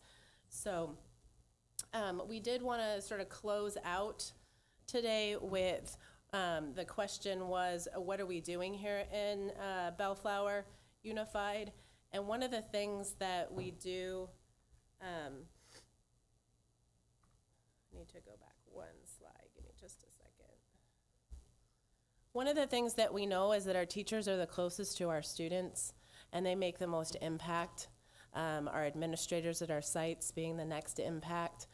And professional learning communities is large and important. And the work that's done in those meetings with teachers is very important. It's where we analyze and break down standards. It's where we talk about what it is that we expect students to learn. This is just a structure, an example of the opportunities we have at elementary and at secondary to be able to have professional learning communities. In elementary, we do have PE teachers that release our teachers to be able to have that opportunity, and we have late start Mondays at secondary. It's just important to note that we've broken out time during the day for our teachers to be able to have those conversations. We also, our administrators are very supportive of professional learning communities, and there has been training that's been provided to our instructional specialists and our administrators on how to hold that professional learning community.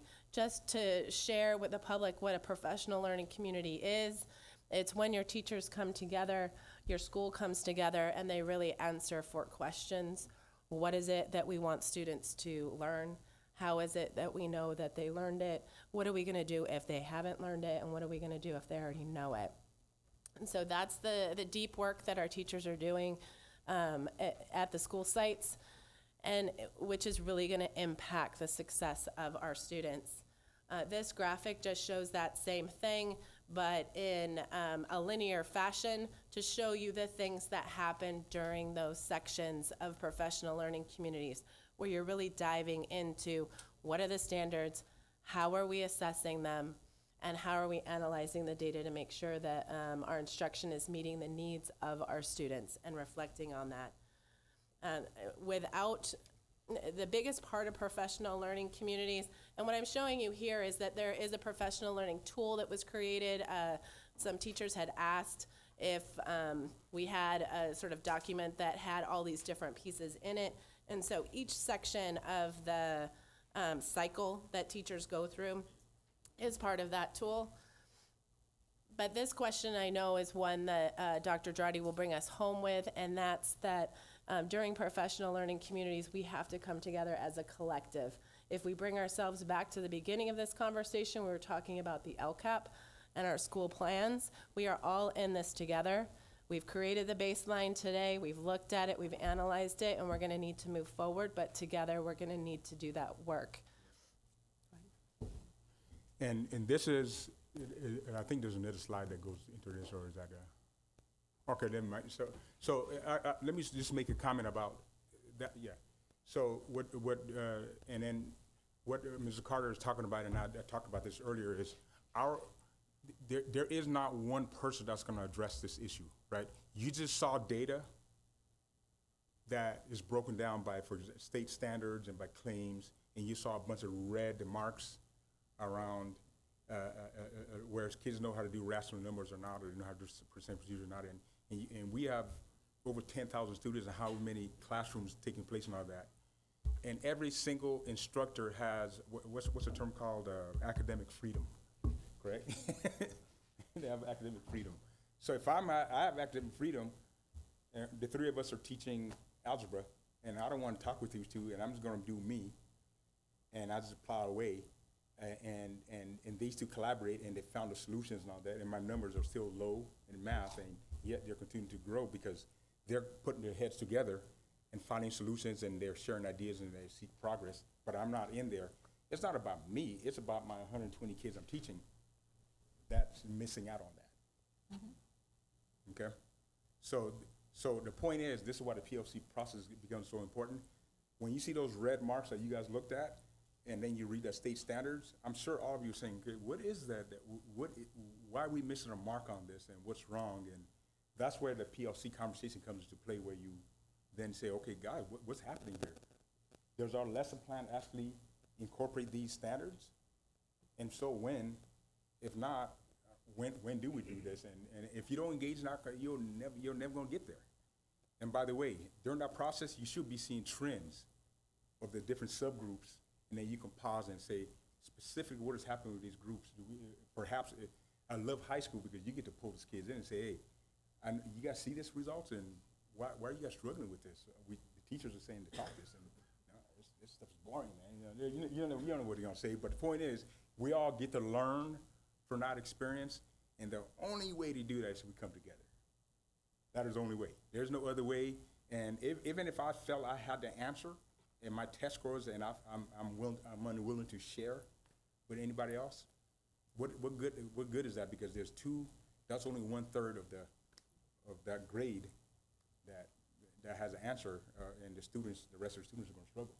So anyway, this is where the collective, and this is where this whole system comes into play, from board all the way up to the classified staff, custodial staff. We got to problem solve. We got to problem solve about everything. So that way our focus got to be about the academics and so on. So anyway, I'm going on a tangent here, but this is what becomes so important. And I know part of that you wanted to share with them too is that self-efficacy builds into collective efficacy. Absolutely. So, right, if we can believe in ourselves that we can make an impact in our students, then we're going to be better for the collective in our PLC to be able to make impacts on all of our students. The other piece of self-efficacy is knowing when you're improving or what your strength is and what your weakness is so that you can build off of your PLCs, your partners, because somebody in that PLC may have a strength that you don't.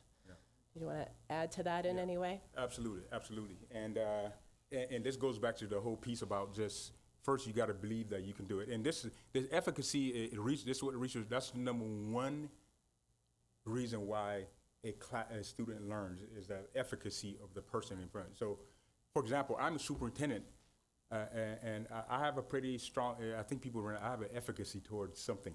I believe that, as you notice, I'm pushing hard for us to operate in a certain way because I fully believe in that. All right? If I didn't believe it, I wouldn't be spinning my wheels, running around, and staying up midnight trying to pull data. And how do I talk to the staff today? And I wouldn't be doing all that because I'm just doing me. I don't care about what they think. But I believe that something's going to happen, so I'm going to do it. We want teachers that believe the same thing, operate the same way. And what we're saying is, as individuals, we all come together and increase our efficacy, then the entire system increases. And the only process that could bring that together are PLCs. That is the only one. There is no other process you can incorporate that addresses that question. I think important thing to mention, Dr. Durrati, is for our audience out there who are viewing us that don't understand the difference between self-efficacy and self-esteem. Yeah. So self-efficacy, like you were saying, one's belief in their abilities. Yes. Versus self-esteem is based on worth. Yes. Just to Yes, thank you, make sure thank you for everybody that. understands Very good point. Yeah. And efficacy is something all of us can grow to learn, is by having a growth mindset. And I wasn't always this way. I evolved into thinking I have the audacity to solve this problem, but I have to believe that because I'm superintendent. If I don't, then, but I wouldn't have even taken the superintendent job because if I don't produce, then the community's gonna get the hell out of here. But the point is, I'm being that bold enough to do it because I believe it can happen, right? So we take that risk. So if we can believe that we have an impact on student learning, we individually and us as a collective, Dr. Durrati is absolutely right. John Hattie says that 1.4 effect size, which is about 3 years of growth, is what I understand. 0.4 is a year's worth of growth. So it's on the top of his list of things that is going to impact our students. And that's really just all of us coming together, believing that we make an impact on students. Dr. Durrati, you wanted to share. So at the end we started off with this earlier, and we looked at Q1, and this concept here is manufacturing situations that will force us to do this activity in a regular basis, right? This is our first experience of this. I'm going to take notes down, try to understand, listen to your questions on that. But next year, we're going to look at how we do this Q1 data. If we need to enhance it, we'll do that. We're going to see the Lag 2 data. I'm not sure if my principals will be ready for that because the goal is to have them here next time to talk about their individual data with some teacher leaders and some parents. But I'm based on my read of the staff, that might be too early. So we might do a similar thing here with Q2. But the third one, my goal is to now incorporate the sites in those conversations. What I am telling them, the sites, is, look, I'm giving you the authority to make decisions. You're never going to hear from me that something's top down. The only thing I'm saying is that you got to have professional learning because we're not perfect based on the data we just saw. We can't just walk away and say, let's just do us, not worry about anybody else. We can't do that. So we got to commit. But we're giving direction to the principals to lead their teacher teams collectively to establish their game plan and then to review on a quarterly basis whether the process is working or not, and then make decisions along the way. This year, I will guarantee you, we're gonna struggle with subs, right? We're gonna struggle with subs, I know that. But guess what I'm thinking in my head right now? At the end of the thing, next year, LCAP, if I'm successful, we're gonna have some buyback days. Is that me or is that? Okay. We're gonna have some buyback days because the journey tells us that we need those buyback days for professional learning, right? Obviously, people have to agree to it. But the point is, along the way, you're always going to continue to learn, and this allows for that to occur. It's like a stock market. You focus every year. We should pick up something, right? Mayfair, I'm going to them on Tuesday. I think I'm going to them on Tuesday to talk to them about their new master schedule, right? They're implemented it. They're probably, oh, okay, it's not working like we want. I'm gonna talk to them. Hey, this is a great start. Please stick with it. Don't lose it. Let's work on it for the next year to make sure next year you got what you need to make it as efficient as you want it to be if it's not there yet. Same with Bellflower High. And so I'm describing everything that we need to do with all of our initiatives that we're developing. But this here, if we do it right at the site level and at the district level, and we do our part with the parents, when the principals does their stuff with the parents, and I do my stuff with the parents, and all that, we're all on the same page on this, and this is where we start making collective decisions as a district is how I'm seeing it. Okay. All right, thank you. I think there's the That's next it, yeah. step. That's it for our retreat All right. data analysis. Well, I appreciate, I know this might have been exhausting, I get it, but I do want us to always think about looking at data. Obviously, this is not perfect science here. If there are things that we can improve on, I'm gonna be asking you, but we're gonna look to improve this process. But you see the quarter system that we established, and we're gonna continue to look at data in that way until we just get to where we need to get to. Okay? All right, thank you. Ms. Myra, I guess we can go to the next step. Thank you, Dr. Girardi. I'm just gonna kind of look at the room. Do we need a break? Bathroom break, anyone? Yes, so 5-minute bathroom break, please. We'll be back at 8:11. Thank you. All right. Thank you so much, everyone, for coming back. Thank you to staff and for that, walking us through that data and having those presentations for us. Thank you, Ms. Carter, as well.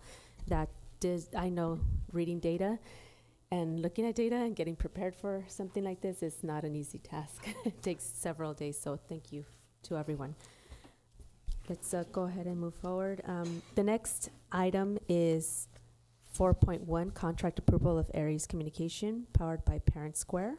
Staff, do we have any information on this item? Yes, I'm going to bring up Mrs. Diana Griffin, a public information officer who's been the one really curating this and establishing the plans for this. So I'll bring her up to introduce the topic. Good evening, members of the board, President Garza. My name is Diana Maria Griffin, and I'm the Communications and Public Information Officer for the Bellflower Unified School District. And when I first started this position in March, Dr. Girardi tasked me with developing a comprehensive communication strategy that enhances parent and family engagement. And this evening, we have a presentation from the platform Parent Square.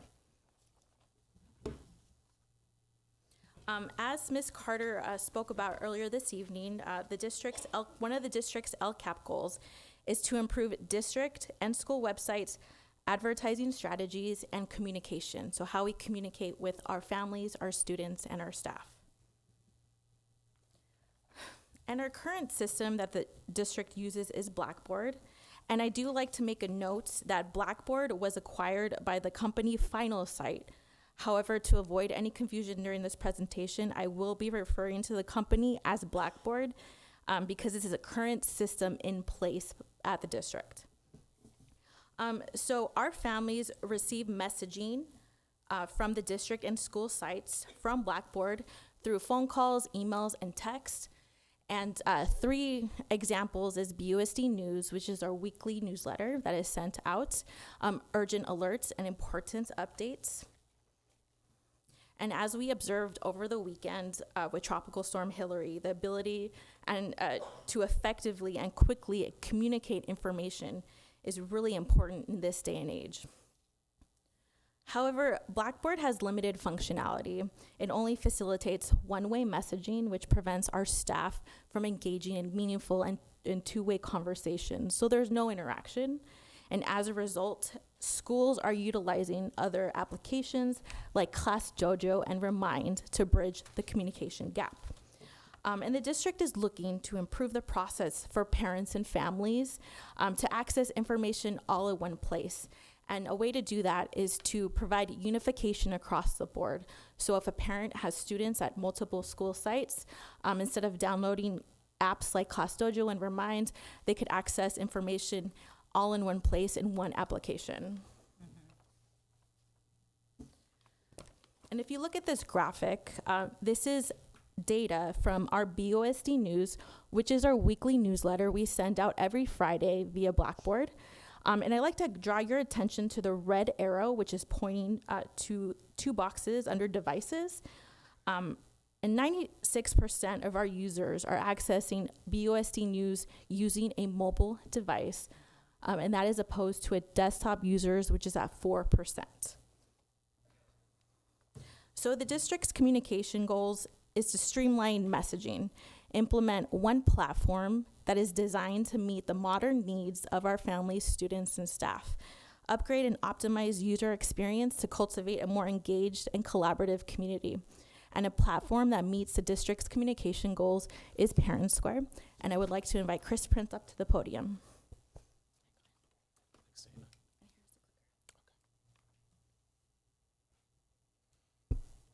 I understand there's a big football game tomorrow night.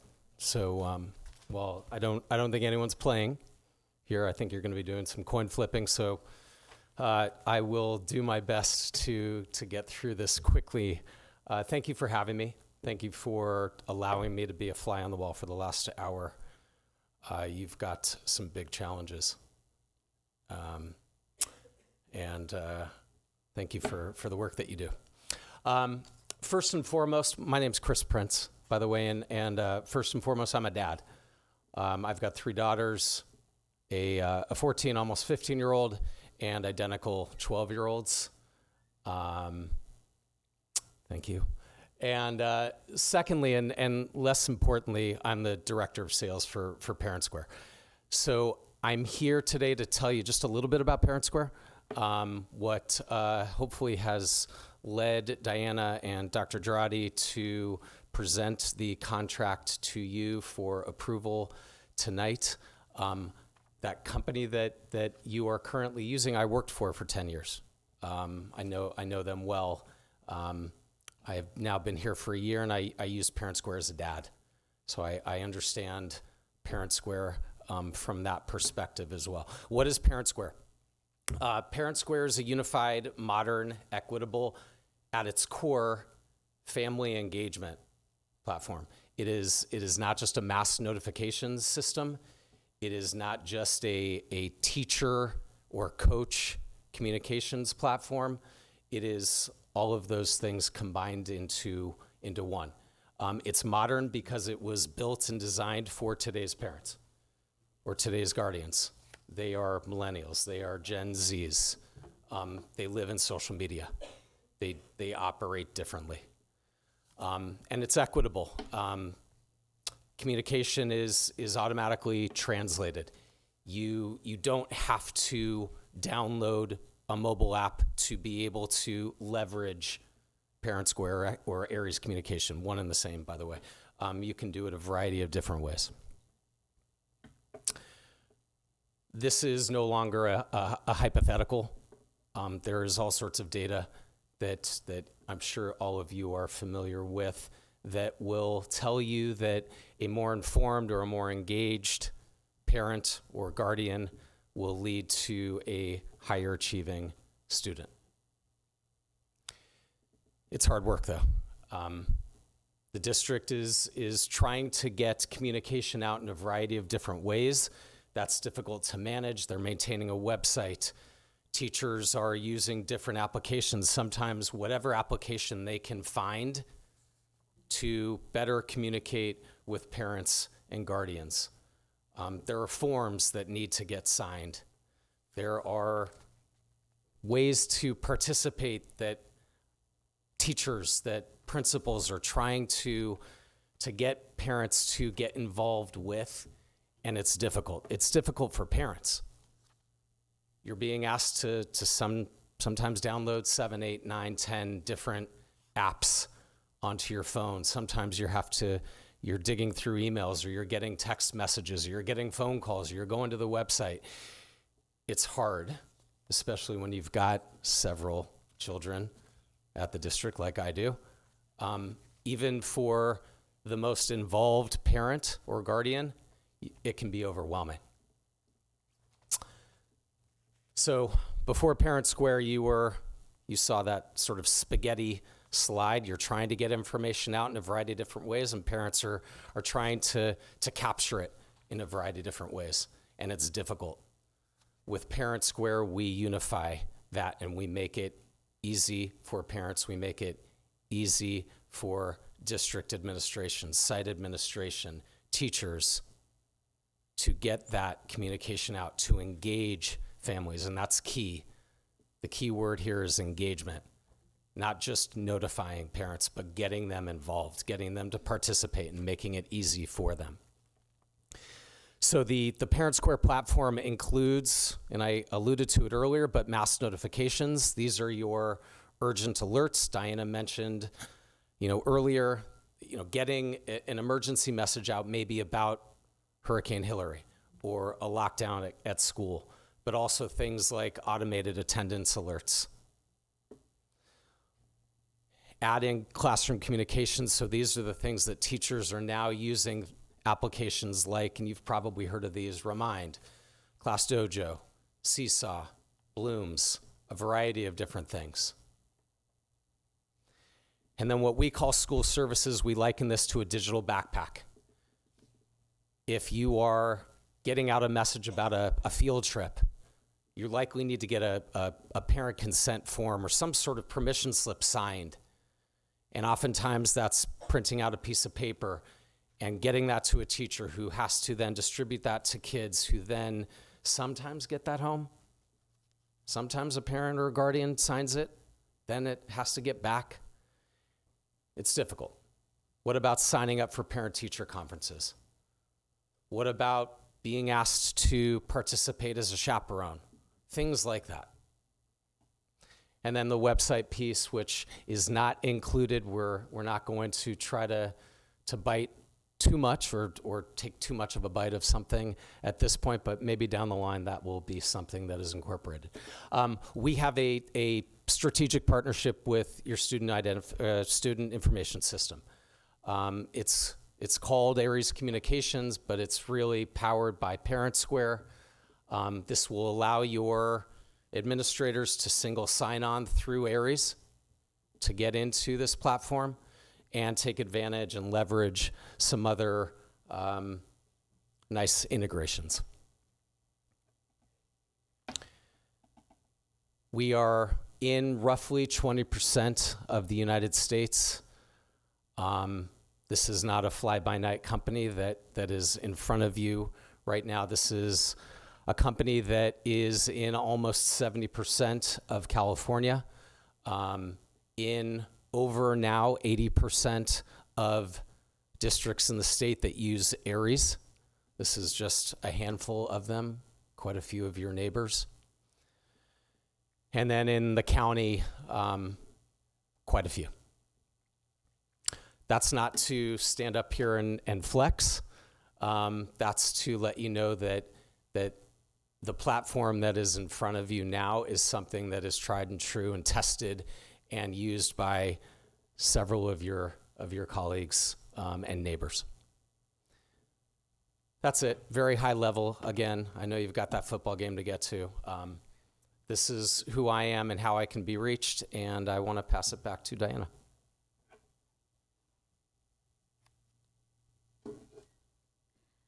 Thank you, Chris. And Bellflower Unified has the opportunity to pilot Parent Square this year at 3 of our school sites with the full support of Aries Communications and Parent Square. And it would be Bellflower Middle School and High School, Mayfair Middle and High School, and Frankie Woodruff Elementary. Then the district-wide launch and rollout is planned for the 2024-2025 school year. That's it.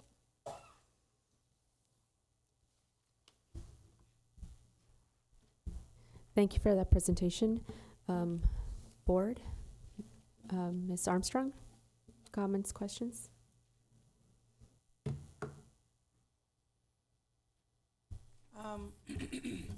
Will the teachers have to do any professional development to understand how to use this platform? Yes, we will have to provide some kind of training on it. That's why this year we're going to work on implementing the 3 schools and working out the kinks and then during the year, we'll develop a plan to make sure we train everybody, including parents and students. So Parent Square, from what I understand, that was just spoken of, is gonna encapsulate the entire communication system we have now, like as in Aries, that's our information system? Aries is a student information system, but it's not the parent communications. A Parent Square is connected to Aries. It's gonna be connected. It's going to be connected, yes. But what Parent Square is replacing is Blackboard. That used to be our mass communications and all that. So that's what that's replacing. But the Parent Square has a lot more features, though, as it was just described here. Yeah, the two-way communication is what the biggest selling point for us. Right now, we only can disseminate information, but right now, parents, if they have questions, they can't respond to information we send out. And Parent Square provides that service. And so when you decide to contact families and/or teachers, can the information be, separated, segregated to where you can target a group? Does it always have to be a mass, or is it grouped? Can you group it? I think there's targeted groups. Yeah, so groups will come through Aries automatically, and then teachers or principals or district administration will also have the ability to create groups that are not automatically coming through Aries, such as the Mayfair High School or band. Okay, so are we gonna be using like our, I know you said something about being able to log on. Are we gonna be able to use our existing email addresses for this? And then, and phone numbers? Yeah, all of that will be coming in through the administrators, the users of the platform at the district will not have to generate new user credentials. This is all single sign-on through Aries. All right, that's it for me. Thank you very much. Thank you, thank you, Ms. Armstrong. Dr. Alhassan? Yes, I didn't hear any accessibility features to your system. So if a parent is visually impaired or blind, what options do they have?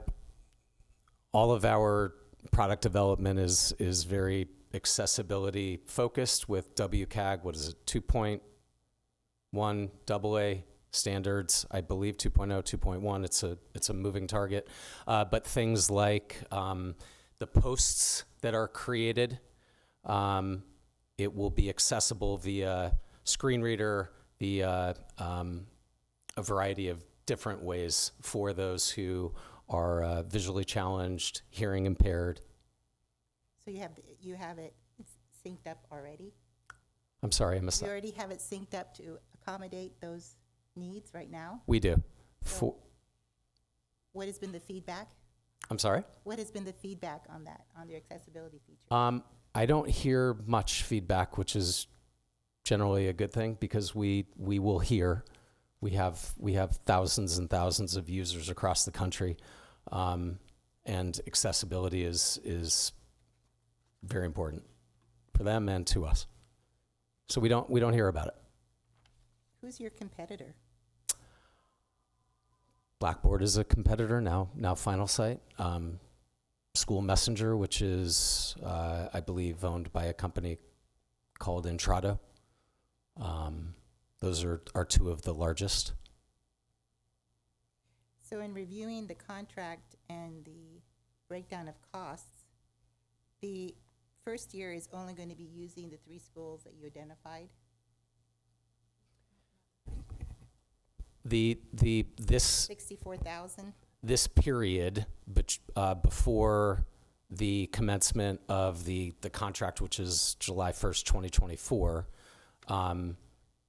is a pilot period that where there is no cost except the onboarding or implementation costs. Starting July 1, 2024, yeah, that is the full cost. Okay. And so when you talk about renewal and subscription update, that would be an ongoing cost for the district.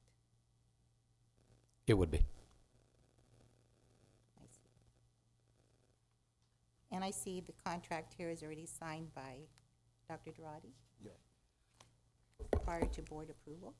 Yeah, so this is one of those where it was a time-sensitive thing where we needed to get some things lined up for us to be able to do the pilots and all that, to get the infrastructure ready. So I know when Diana asked me, look, should we?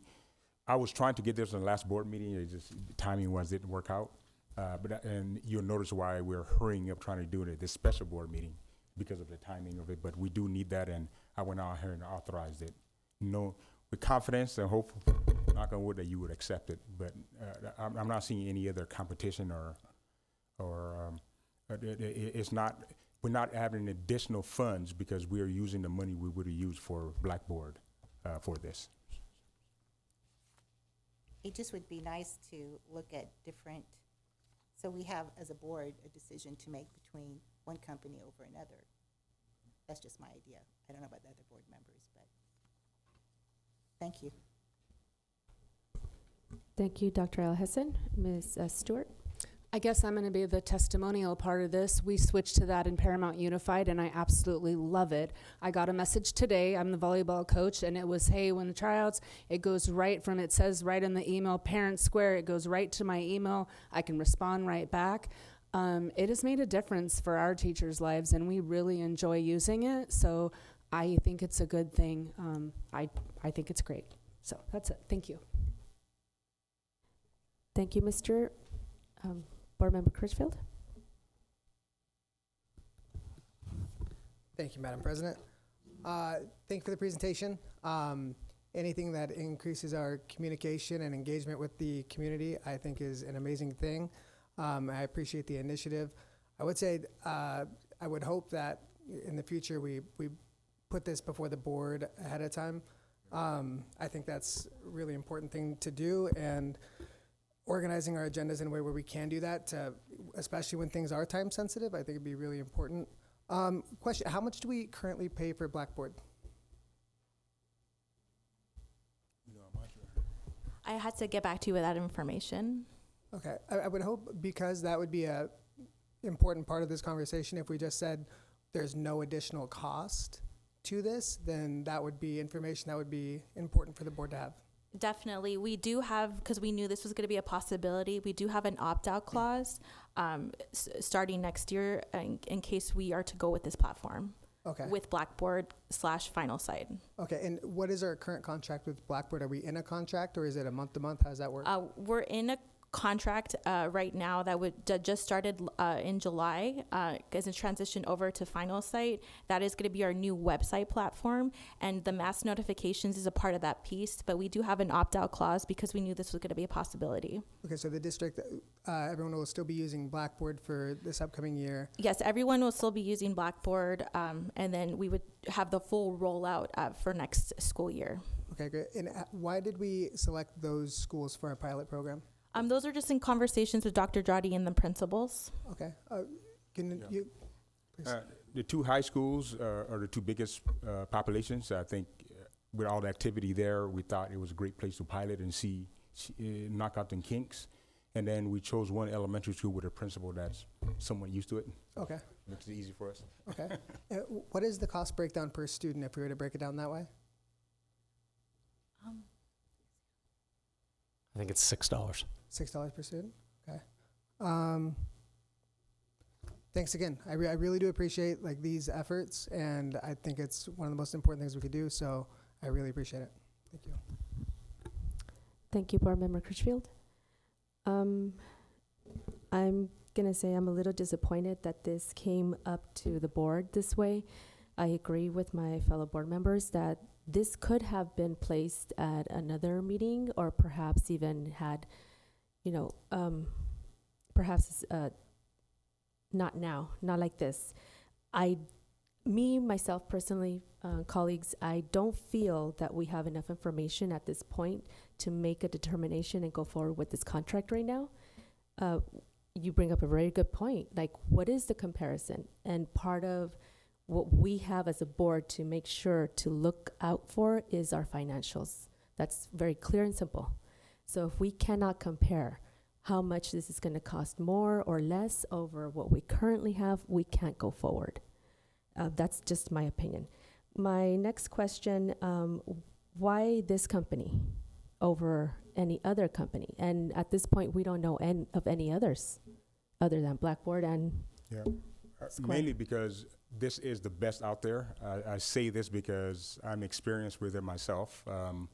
I've been in education for a long time, and I know all the platforms. This is the best one out of everyone that you will find. Everybody's going away from Blackboard because of this company. And then I'm familiar with them because I also know them from Santa Barbara because it was created with parents at Dutch Public High School, I think it was, correct?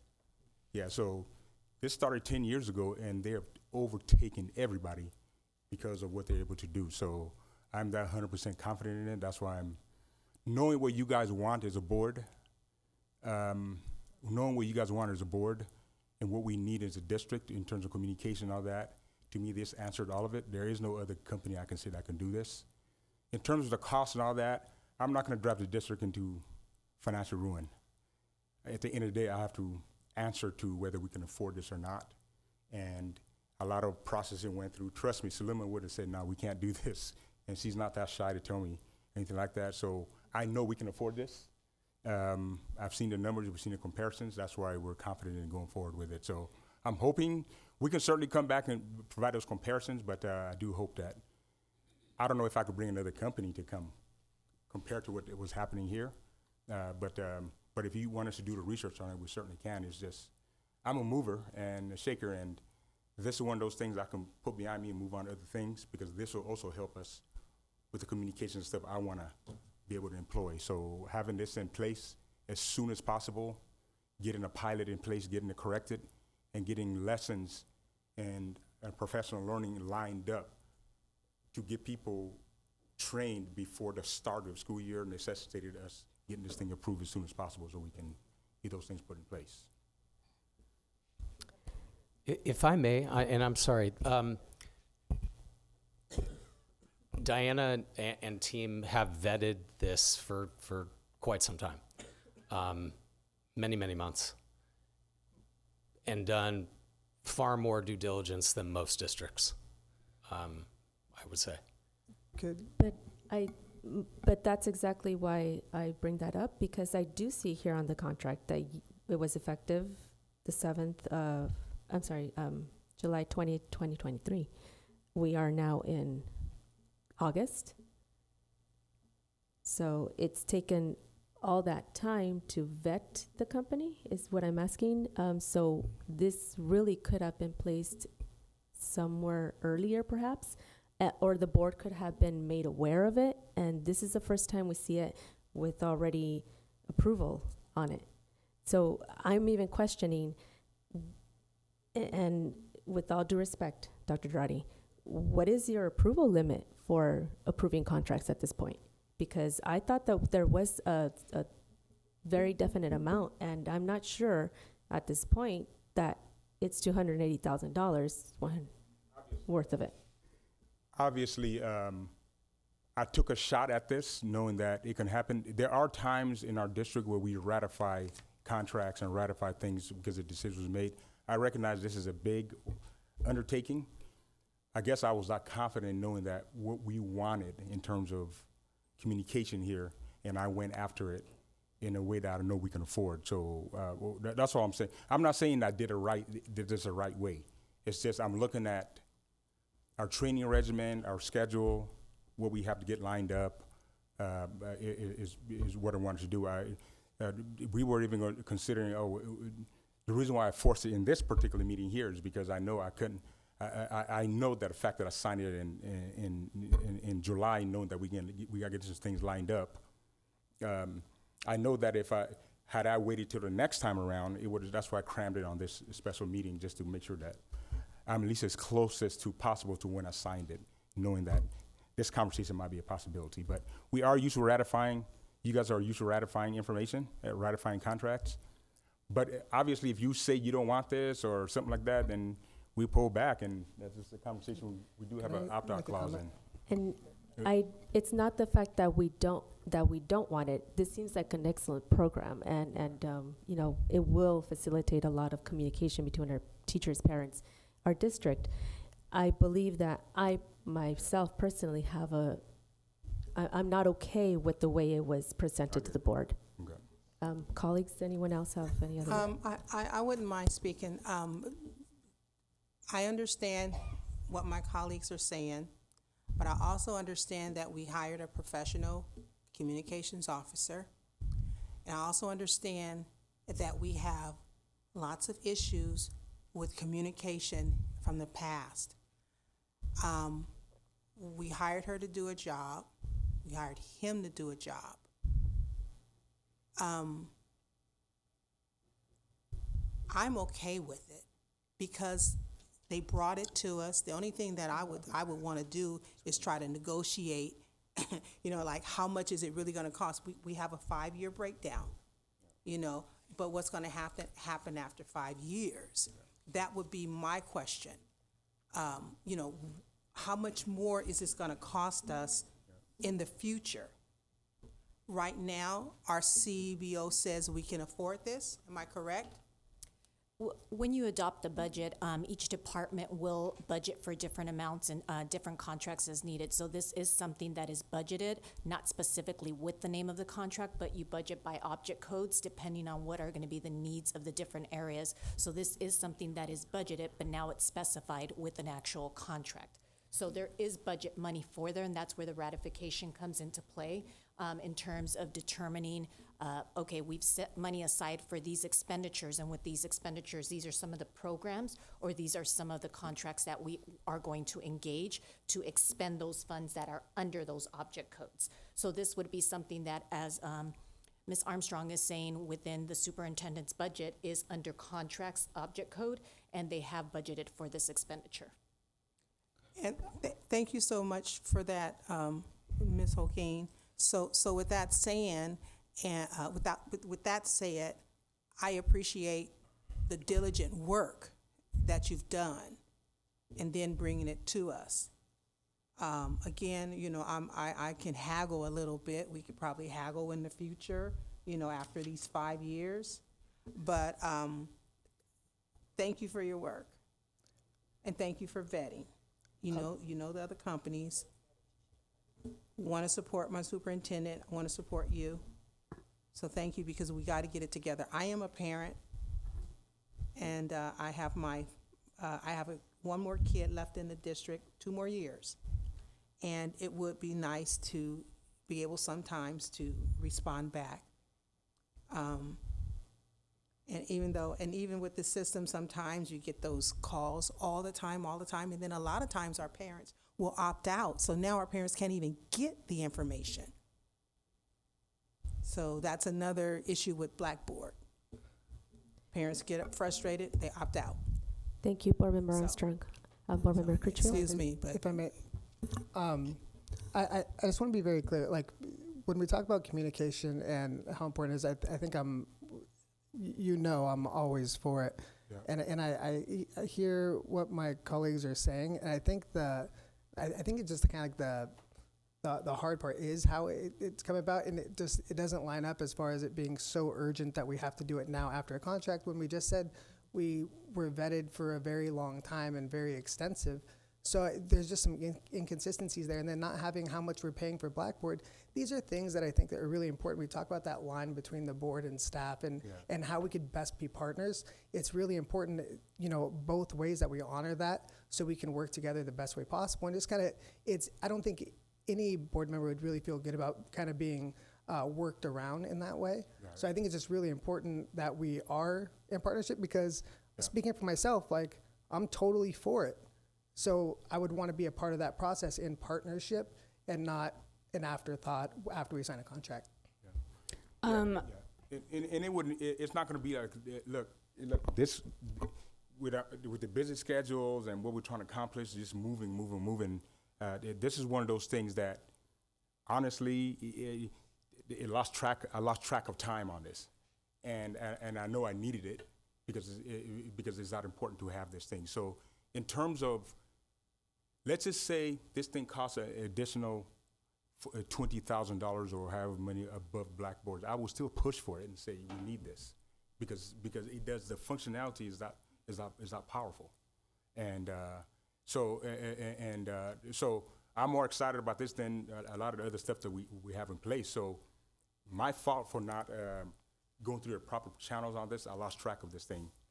Like I said, this place is busy, it's moving. So, and it's a matter of, oh shoot, the timing of, oh, this is coming up, or we missed it at this last board meeting. When did we get it? And the pressure to say, Ben, could you sign this off? Maybe I could have just emailed you guys and said, and I hope you guys see that I do inform you, whether via text or hey, this is coming, that's coming.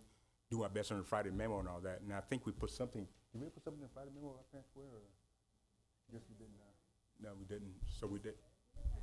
Yeah. We had Parent Square in our Friday memo. Yeah. So I provided that stuff. So, but I did not. What I didn't do is warn you ahead of time. Hey, looks, I need you to sign this. So that I will commit to make sure something like that happens.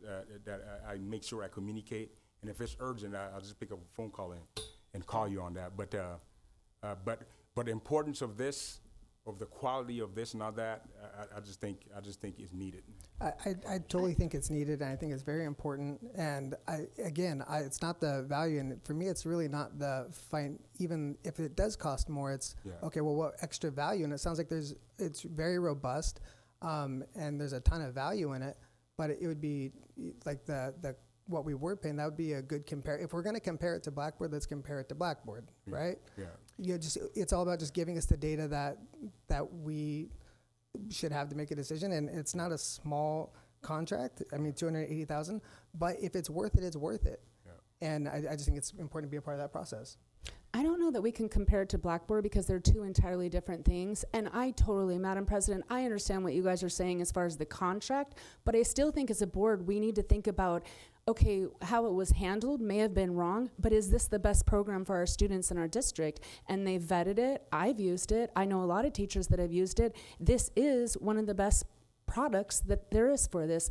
So I think maybe our president might be able to handle what happened with the contract in a separate issue, but I don't think we should lose sight of the program and why we're getting this. So I would agree with my colleague that I support this. Real quick, I think that those are two very separate things as far as like one doesn't negate the other. It's more of just if we don't address it in the moment, we just like it becomes a problem later on. So I think this is the only time we're going to be able to address it, right?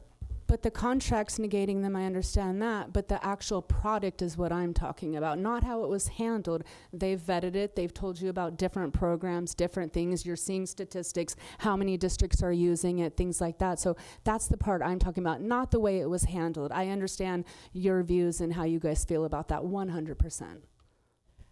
My understanding is part of the vetting process, it comes to the board so we know what the vetting process is. But usually it's not coming to us in very many options. It's what they think is best, and then we look at it and vote on it. Okay, so I understand what you're saying, but I'm saying as a board, because we make the decisions in regards to financial and in regards to functionality, operationality of whatever we do. So, and Diana did her due diligence in providing that. All I'm saying is that could we have gotten that information from Diana prior to us and Dr. Durati signing the contract? What this tells me, and I'm just speaking for myself, is that it's already agreed upon and really the board's decision doesn't really count. That's how I see it.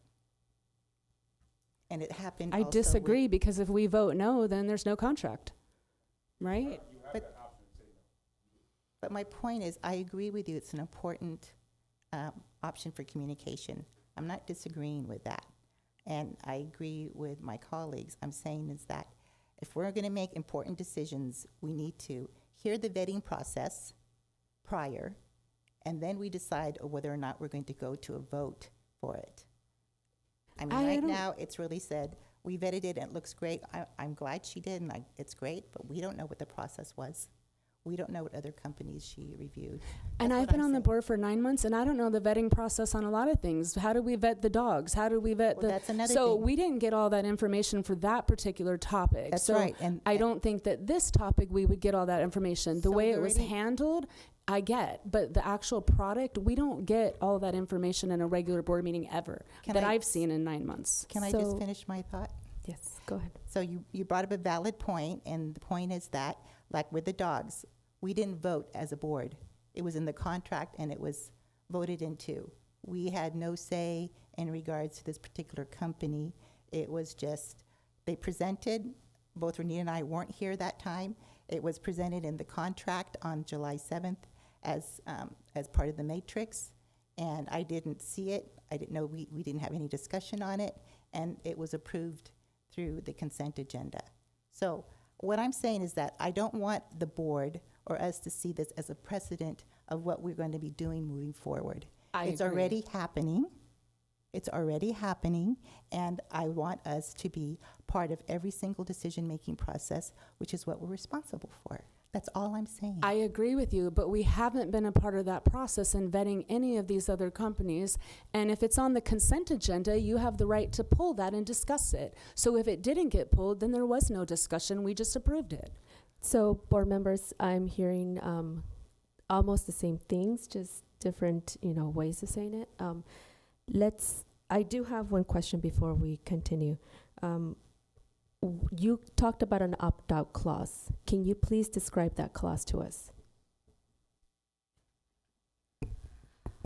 We have an opt-out clause with Final Site, which is the mass communications piece. And if we are not satisfied with Final Site, and we have an alternative for the mass communication needs, then we could remove the mass notifications piece from the contract.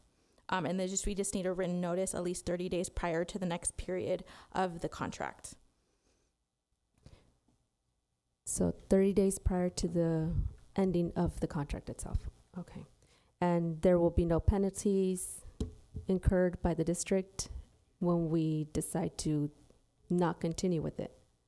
Yeah, that decision would have to be made next July. So for 1 year, we will keep this, is what you're saying? Oh, yes. No, we are keeping Blackboard for at the start of this new contract with Blackboard and Final Site, because remember, Final Site is the new corporation that took over Blackboard. So we are starting with that contract with them the first year with the mass notifications piece. Yes. And Okay. I And just want to clarify, because I know I shared that, all of our departments and all of our sites budget. So when you are approving the budget, you actually won't see each single item that each department and or school site is going to be expending on, but you'll see the total amount as a whole district that you're approving with the budget. With that being said, you have site at our school sites, our departments, where they may engage in contracts, and that's where that contract matrix comes into play, as Ms. Stewart was saying, where we list all of the different contracts that our schools and our departments are engaging in. But again, all of those items have been budgeted for to allow for those expenditures to happen. So that's the check and balance in regards to, we wouldn't allow a contract to go through if that budgeted amount wasn't something that was budgeted for that department. So, for example, I know we're talking about the canines. That department would have had to budget under contracts and services to be able to implement that, and then would bring it through a contract matrix. I think one of the things that has been happening is we've been doing presentations on a lot of these items. And so sometimes with those presentations, maybe the clarity in regards to at the next meeting, it will be on the contract matrix for the approval. And I think that that might be the addition to the communication. However, again, all of our sites and our departments have budgeted for those. It's just we can't name the 2,000 vendors that each school or department is going to use. But the check and balance is there is that as a district, we make sure that there is enough money in that department's allocation to be able to make those expenditures, if that makes sense. And that's where the ratification and the approval comes into play. so then, if that's the case, why this one and not the others? Which other ones? Why this contract and not the other contracts that you say that are budgeted for?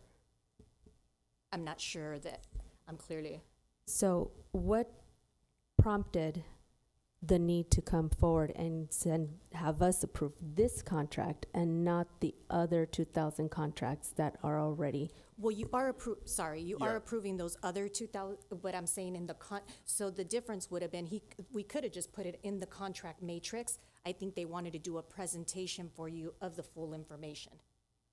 I chose to present on this, not to put it in consent somewhere, because it is a big LCAP interest and an interest of the community and you of wanting. So something this big, you just can't gloss it over and not talk through it. So that's why we wanted to present on it. So because it's part of our goals in the LCAP, Yeah. this is why you're presenting it? Yeah. Okay. And then there's going to be big things too. You know, like for example, there's always questions about what we're doing and not doing. And then sometimes if everything's just hitting the consent and we never have any study sessions or anything, you guys wouldn't even learn about where we are with immersion, or you'll notice all the presentations of our programs and things, decisions we got to make.